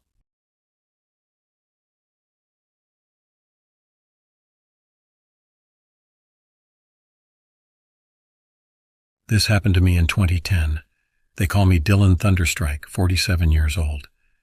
I tell folks it's French, even though I found it in a book of baby names at the county fair. Never been to France. Wouldn't know a croissant from a baguette, but it sounds good, doesn't it? Cadio Rixford Park Ranger. Has a ring to it like a goddamn John Wayne movie. I'm from a long line of dirt farmers and moonshiners. My daddy taught me two things: how to track a deer through the thickest brush and how to brew a whiskey that'll knock your socks off. But I didn't want to live my life knee-deep in cow-dumb or risking a federal bust.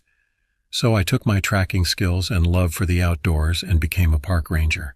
The park wasn't Yellowstone or Yosemite, mind you. It was Tule Elk State Natural Reserve, a speck on the map, tucked away in the folds of California's coastal mountains. Not the kind of place that attracts tourists with their fancy cameras and brightly colored backpacks. Mostly locals came for the day, hiking the trails, fishing in the creek, or having a picnic under the redwoods. My job was simple enough: rescued the occasional lost hiker. Mostly, though, I spent my days alone, wandering through the towering trees, listening to the wind whisper through the leaves and the distant call of hawks circling overhead. That is, until the summer of '08. It started with the disappearance of a young couple, campers who'd set up their tent near the creek. One morning their gear was found scattered, the tent ripped open like a gutted fish. No sign of the couple, just a few bloody smears on the rocks and the lingering smell of iron in the air. Search and rescue was called in, but they turned up nothing. After a few days, the case went cold, chalked up to a bear attack or maybe a mountain lion. But I knew better. There was something else out there, something that didn't belong in those woods. I started noticing strange things. Animal carcasses drained of blood, strange tracks that looked almost human but with elongated toes, and the unsettling feeling of being watched even when I was alone on the trail. Then came the incident with Old Man Jenkins, a local fisherman who swore he'd seen a devil in the woods. He described a creature, tall and gaunt, with skin like tree bark and eyes that glowed in. I dismissed it as senility at first, but then Jenkins disappeared too. One evening, as the sun dipped below the horizon, painting the sky in hues of orange and red, I was making my rounds, the only sound my boots crunching on the dry leaves. A chill wind rustled the branches and I shivered, pulling my jacket closer around me. I was deep in the heart of the park, near the old growth forest where the redwoods stood tall and silent, their gnarled trunks like ancient sentinels guarding the shadows. The air hung heavy with the scent of pine and damp earth, and a thick fog was rolling in, obscuring the trail ahead. I stopped for a moment, listening. The usual sounds of the forest, the chirping of crickets, the rustling of squirrels, were absent. An eerie silence had settled over the woods, broken only by the mournful hoot of an owl. Suddenly I heard a noise, a low growl, guttural and animalistic, coming from somewhere in the dense undergrowth. My heart pounded in my chest and I instinctively reached for my radio, but my fingers fumbled in the dark. The growl grew louder, closer, and I could hear the sound of heavy footsteps crashing through the brush. I spun around searching for the source of the sound, but the fog was too thick. Then I saw it. A figure emerged from the mist, tall and lanky, its limbs elongated and distorted. Its skin was a patchwork of moss and bark, blending seamlessly with the surrounding foliage. Its eyes, two burning embers in the darkness, locked onto mine. Fear, cold and sharp, gripped me. I wanted to run, to scream, to do anything but stand there and face this monstrous apparition, but my legs refused to move. I was frozen, paralyzed by terror. The creature lunged, its long, bony fingers reaching for me. I stumbled back, tripping over a root, and fell to the ground. The creature was upon me in an instant, its hot, fetid breath washing over my face. I kicked and struggled, but it was too strong. It pinned me down, its claws digging into my flesh. I could feel its hot breath on my neck, and I knew, with a sickening certainty, that this was the end. But then, as suddenly as it had attacked, the creature released me. It stood over me for a moment, its glowing eyes boring into mine, then turned and vanished back into the fog. I lay there, gasping for air, my body trembling uncontrollably. I was alive, but barely. My clothes were torn, my skin scratched and bleeding, but my wounds were superficial. The creature could have killed me, but it hadn't. Why? I stumbled back to the ranger station, my mind reeling. I knew I should report what I'd seen, but who would believe me? They'd think I was crazy, that the stress of the job had finally gotten to me. I decided to keep quiet, to bury the memory of that night deep within myself. But I couldn't shake the feeling that the creature was still out there, watching me, waiting. The next morning, I returned to the site of the attack, hoping to find some evidence of the creature's existence. But there was nothing. No tracks, no signs of a struggle, just the silent, unyielding forest.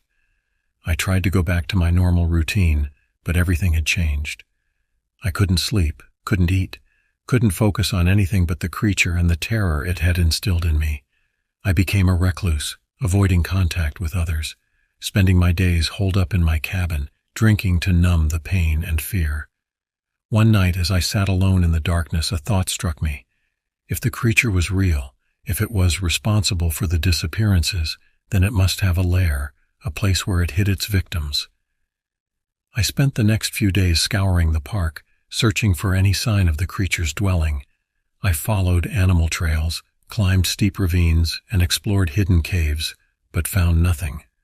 Just as I was about to give up, I stumbled upon a hidden clearing deep in the woods. The clearing was surrounded by a thick wall of thorny bushes, and in the center was a pile of rocks. Something about the pile of rocks seemed odd, so I approached it cautiously. As I got closer, I realized that the rocks weren't just rocks. They were bones, human bones. I recoiled in horror, my stomach churning. I'd found the creature's lair, the place where it kept its victims. But where was the creature itself? I heard a noise behind me, a twig snapping. I whirled around, my heart pounding. There, standing in the shadows, was the creature. It was even more terrifying up close, its skin like rotting bark, its eyes glowing with an unholy light. It lunged at me, its claws outstretched. I dodged, narrowly avoiding its grasp, and ran. I ran as fast as I could, my lungs burning, my legs aching. But the creature was faster, stronger. I could hear it gaining on me, its heavy footsteps pounding the earth. I stumbled, fell, and the creature was upon me. I closed my eyes, bracing myself for the inevitable. But the blow never came. I opened my eyes to find the creature lying on the ground, a wooden stake protruding from its chest. Standing over the creature was a figure I didn't recognize, a woman with long flowing hair and eyes that shone like moonlight. She held a crossbow in her hands, and her face was set in a grim expression. "Who are you?" I asked, my voice barely a whisper. "I am the one who hunts the hunter," she replied, her voice like the rustling of leaves. "I am the one who brings balance to the world." She knelt down beside the creature, examining its wounds. "It is not dead," she said, "but it will not harm anyone again." She turned to me, her eyes softening. "You are safe now," she said. "Go and do not return to this place." I left the clearing, my legs shaking, my mind racing. I didn't know who the woman was or how she'd known about the creature, but I was grateful for her intervention. I returned to the ranger station and resigned my position. I packed my belongings and left Tulielp, never to return. I never spoke of what I'd seen, not wanting to risk being labeled a man-man. But I never forgot the creature or the woman who'd saved me. I still dream of that night, of the creature's glowing eyes and the woman's hunting words, and I wonder sometimes if there are other creatures out there, lurking in the shadows, waiting for their next victim. I've moved on with my life, found a new job, a new home, but the memory of that summer haunts me still.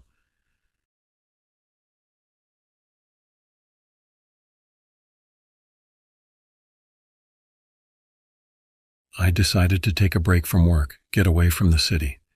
My name's Calvin Ridley, and I had this idea to go camping in my old RV, just me, nature, and some quiet time. My buddy Jacob Clay convinced me that we should check out a place near the Allegheny National Forest. Jacob was a bit of an outdoorsman, always dragging me on these adventures, but I trusted him. We loaded up the RV and set off. The forest was dense and the roads were narrow and winding. "Perfect place to unwind," Jacob said. The first day was calm, just setting up and getting the lay of the land. We picked a spot that was secluded, away from any trails or other campers. Jacob said it would give us the full experience, no interruptions. By the second day, we were settled in. We had a fire going, beers in hand, and were just talking about life. The night was quiet, with only the sounds of crickets and the occasional rustle in the bushes. It was peaceful. Jacob went to bed early, said he was tired from the drive. I stayed up a bit longer, enjoying the solitude. Around midnight I heard something. It wasn't the usual sounds of the forest. It was a faint, repetitive noise like something tapping or scratching. I figured it was an animal, maybe a raccoon. I didn't think much of it. The next morning Jacob was gone. His sleeping bag was empty and his stuff was still there.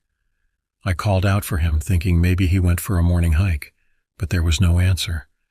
Hours passed and I started to worry. Jacob wouldn't just take off without saying anything. I decided to look for him. I wandered into the woods, following a trail that seemed like it had been used recently. After about an hour, I found something. It was Jacob's hat, torn and on the ground. Panic set in. I yelled his name, but there was no response. I headed back to the RV, thinking maybe he had returned, but he hadn't. I grabbed my phone, tried calling him, but there was no signal out here. That's when I noticed something odd. There were deep scratches on the side of the RV, like claw marks. It didn't make sense. What kind of animal could do that? That night I didn't sleep much. I kept a flashlight and a knife close by.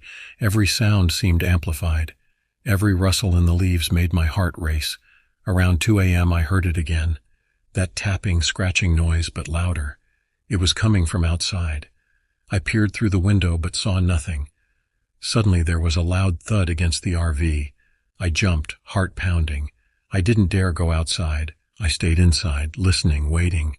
The noise stopped after a few minutes and silence returned. I barely slept, if at all. The next day I decided I couldn't stay there. Jacob was missing and something was out there. I packed up as quickly as I could and started driving. But the forest seemed endless and the narrow roads felt like a maze. I was trying to keep calm, but my mind was racing. As I drove, I saw something in the rearview mirror, a figure standing in the road, just a glimpse before it disappeared into the trees. It didn't look human. I shook my head, trying to focus. I needed to get out of there. I reached a small town by evening and went straight to the local police. I told them about Jacob, about the scratches, about what I saw. They were skeptical at first, but they agreed to send a search party. Days passed with no sign of Jacob. The police found the campsite, the torn hat, the scratches, but nothing else. It was like he vanished. They questioned me multiple times, and I could see the doubt in their eyes. I knew what they were thinking. I couldn't go back to the forest. I stayed in a motel, waiting for any news. One night I had a knock on my door. It was one of the search party members. He looked shaken. He said they found something deep in the woods. It was a clearing with strange symbols carved into the trees and remnants of what looked like a ritual. But no sign of Jacob. That night I couldn't sleep. I kept thinking about what the searcher said. What kind of ritual? Who or what did this? And where was Jacob? I started researching, trying to find any clue, any similar stories. I stumbled upon local folklore about a creature, a guardian of the forest, but not a friendly one. They called it the Watcher. The more I read, the more it made sense. The scratches, the noises, the figure I saw, but it didn't explain everything. Why Jacob? What did he do to attract its attention? Weeks turned into months. Jacob was declared missing, presumed dead. I couldn't shake the feeling of guilt. What if I had done something different? What if I had gone after him sooner? I couldn't stay in that town. Too many memories, too many questions. I moved back to the city, tried to get back to my life. But the nights were the hardest. Every sound reminded me of that forest, of Jacob. I started seeing a therapist, trying to deal with the trauma. It helped a bit, but the nightmares continued. I kept seeing that figure, the Watcher, in my dreams, standing at the edge of the forest waiting. A year later, I got a call. It was from the local police. They found a body deep in the woods. They thought it might be Jacob. I flew back, needing closure. The body was decomposed, almost unrecognizable, but they confirmed it was him. The police ruled it as an animal attack, but I knew better. It was the Watcher. They didn't believe me, of course. Just another crazy story, another unsolved mystery. I went back to the site one last time. The clearing with the symbols was still there, untouched. I stood there, feeling a chill down my spine. I whispered Jacob's name, hoping for some sign, some closure. But there was nothing, just silence. I left the forest, promising myself never to return. But the Watcher stayed with me, in my mind and my dreams. I moved on as best as I could. But the memory of that camping trip of Jacob, of the Watcher, never faded. Years passed, and I tried to live a normal life. But every time I saw a forest, every time I heard a strange noise at night, I was back there, in that RV with Jacob. The scars, both physical and mental, remained. I never went camping again. The RV sat in storage, a relic of a past I tried to forget. But some nights when the wind howls and the shadows play tricks on my mind, I can't help but wonder. What if the Watcher is still out there, waiting for the next unsuspecting camper? In the end, it didn't matter. Jacob was gone, and nothing would bring him back. The forest had its secrets. And I had mine. And as much as I tried to move on, part of me was always left behind in that dense, silent forest with the Watcher. So that's my story. I know it sounds crazy, but it's what happened. And if you ever find yourself near the Allegheny National Forest, remember Jacob and be careful, because the Watcher is out there and it never forgets.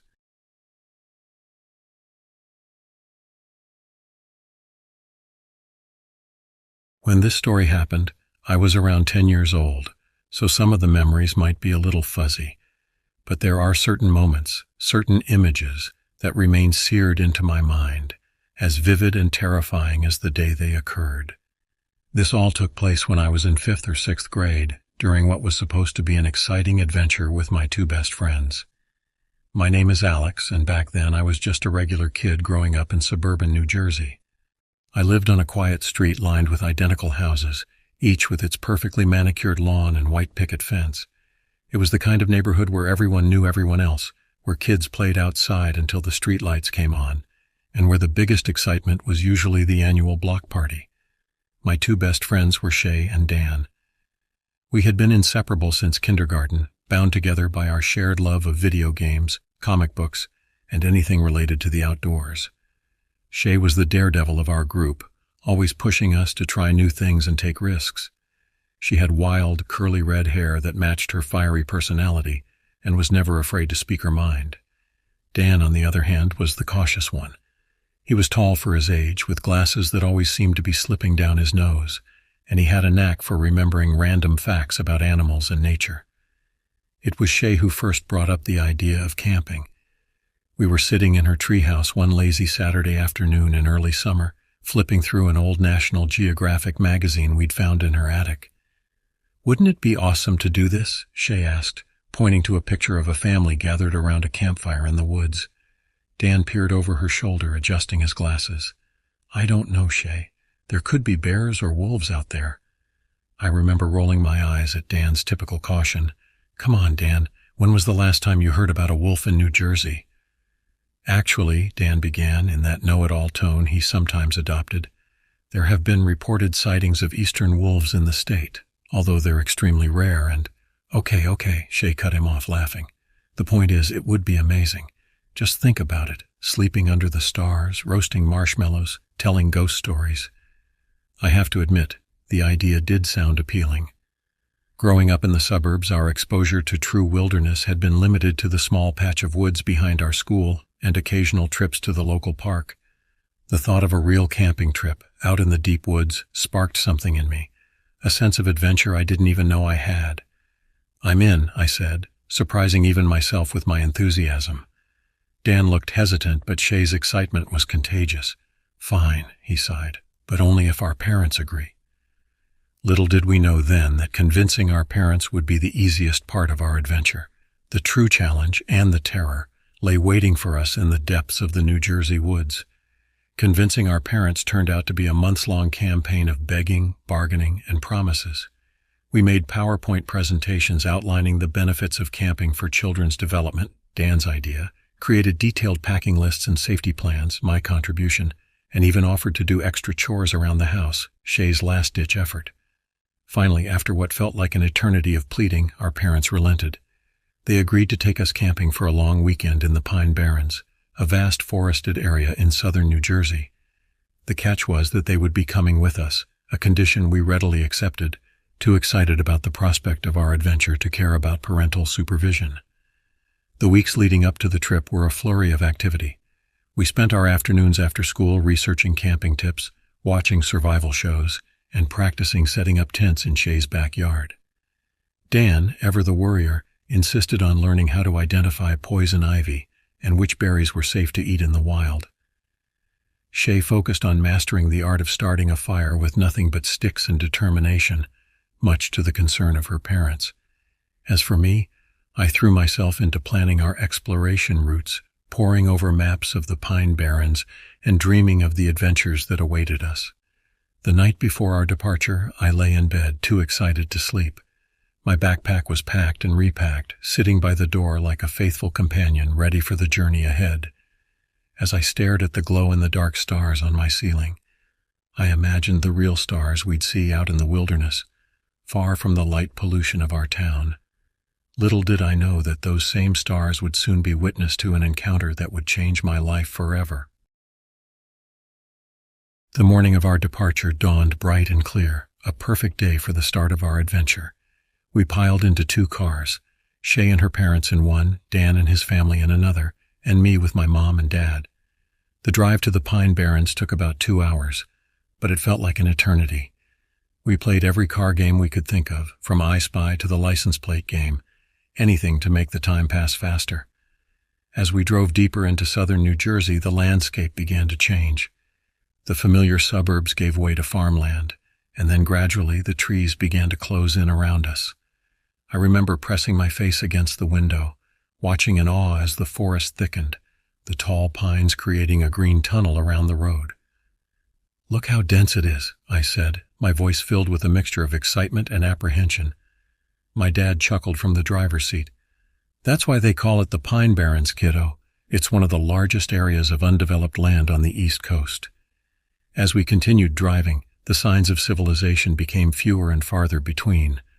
The last reminder of the world we were leaving behind was an old, worn-down highway that cut through the forest like a scar. After that, it was just us and the wilderness. We finally arrived at the campground in the early afternoon. It was a small clearing surrounded by towering pines, with a few other tents and RVs scattered around. A narrow dirt path led deeper into the woods, disappearing into the shadows between the trees. As our parents started to unload the cars, Shay, Dan, and I stood at the edge of our campsite, gazing into the forest. The trees seemed to stretch endlessly in every direction, their branches creating a dense canopy that allowed only dappled sunlight to reach the forest floor. "It's so big," Dan said, his voice barely above a whisper. Shay nudged him playfully. "That's the point, dummy. We're in the real wilderness now." I nodded in agreement, but I couldn't shake a strange feeling that had settled in the pit of my stomach.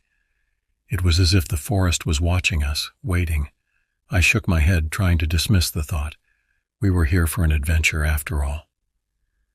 The rest of the afternoon was spent setting up camp. We helped our parents pitch the tents, unroll sleeping bags, and organize our supplies.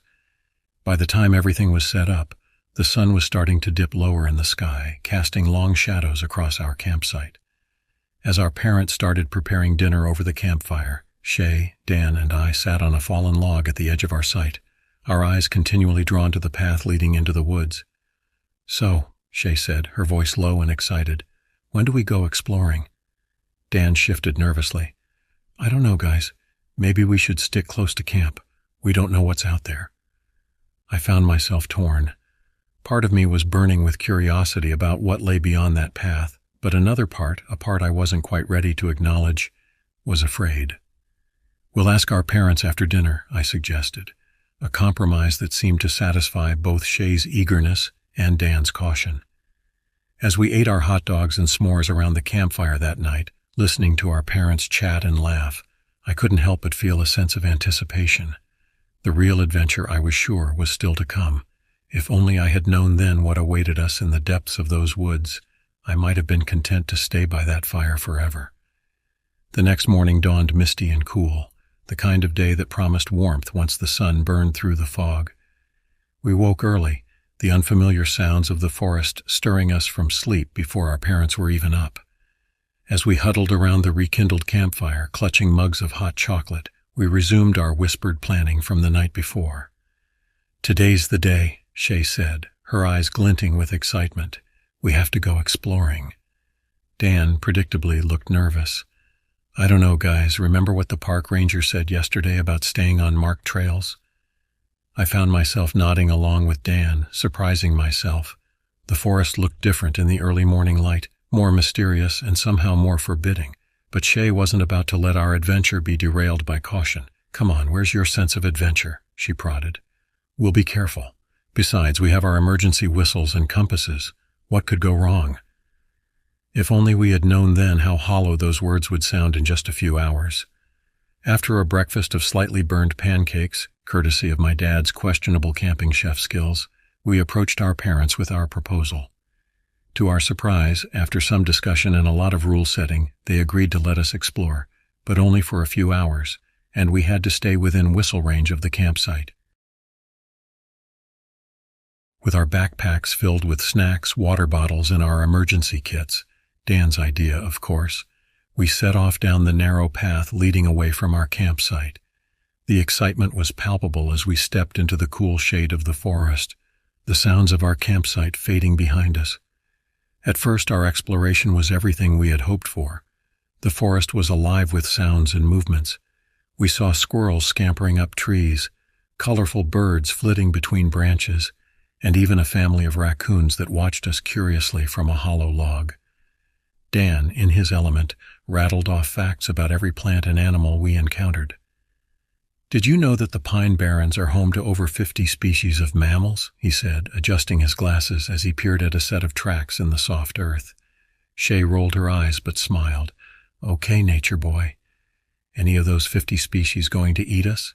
I laughed, but I couldn't help glancing around nervously. The forest seemed to be getting denser, the trees closing in around us. I was about to suggest turning back when Shay let out an excited shout. Look, there's a clearing up ahead. Sure enough, through the trees, we could see a patch of sunlight.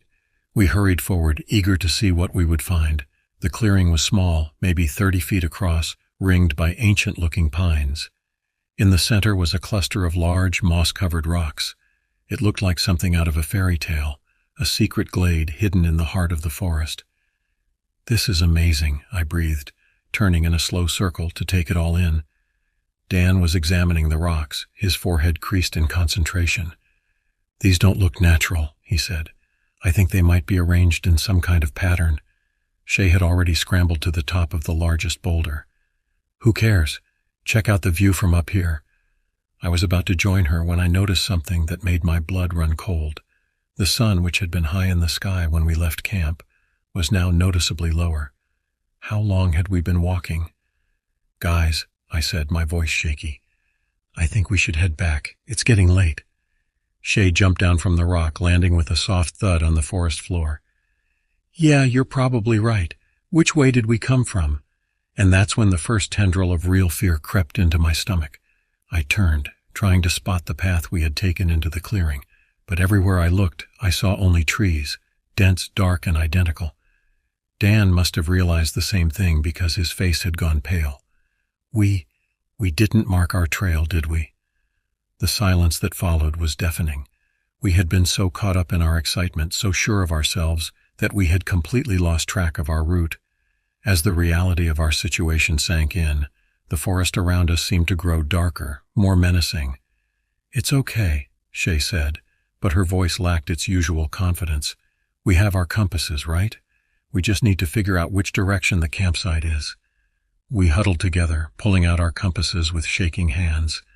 But as we stood there, arguing over which direction to take, the light continued to fade. The shadows between the trees deepened, and strange noises began to echo through the forest. "We need to move," I said, trying to keep the panic out of my voice. "Pick a direction and start walking. We're bound to find a trail eventually." And so we set off, our earlier excitement replaced by a growing sense of dread.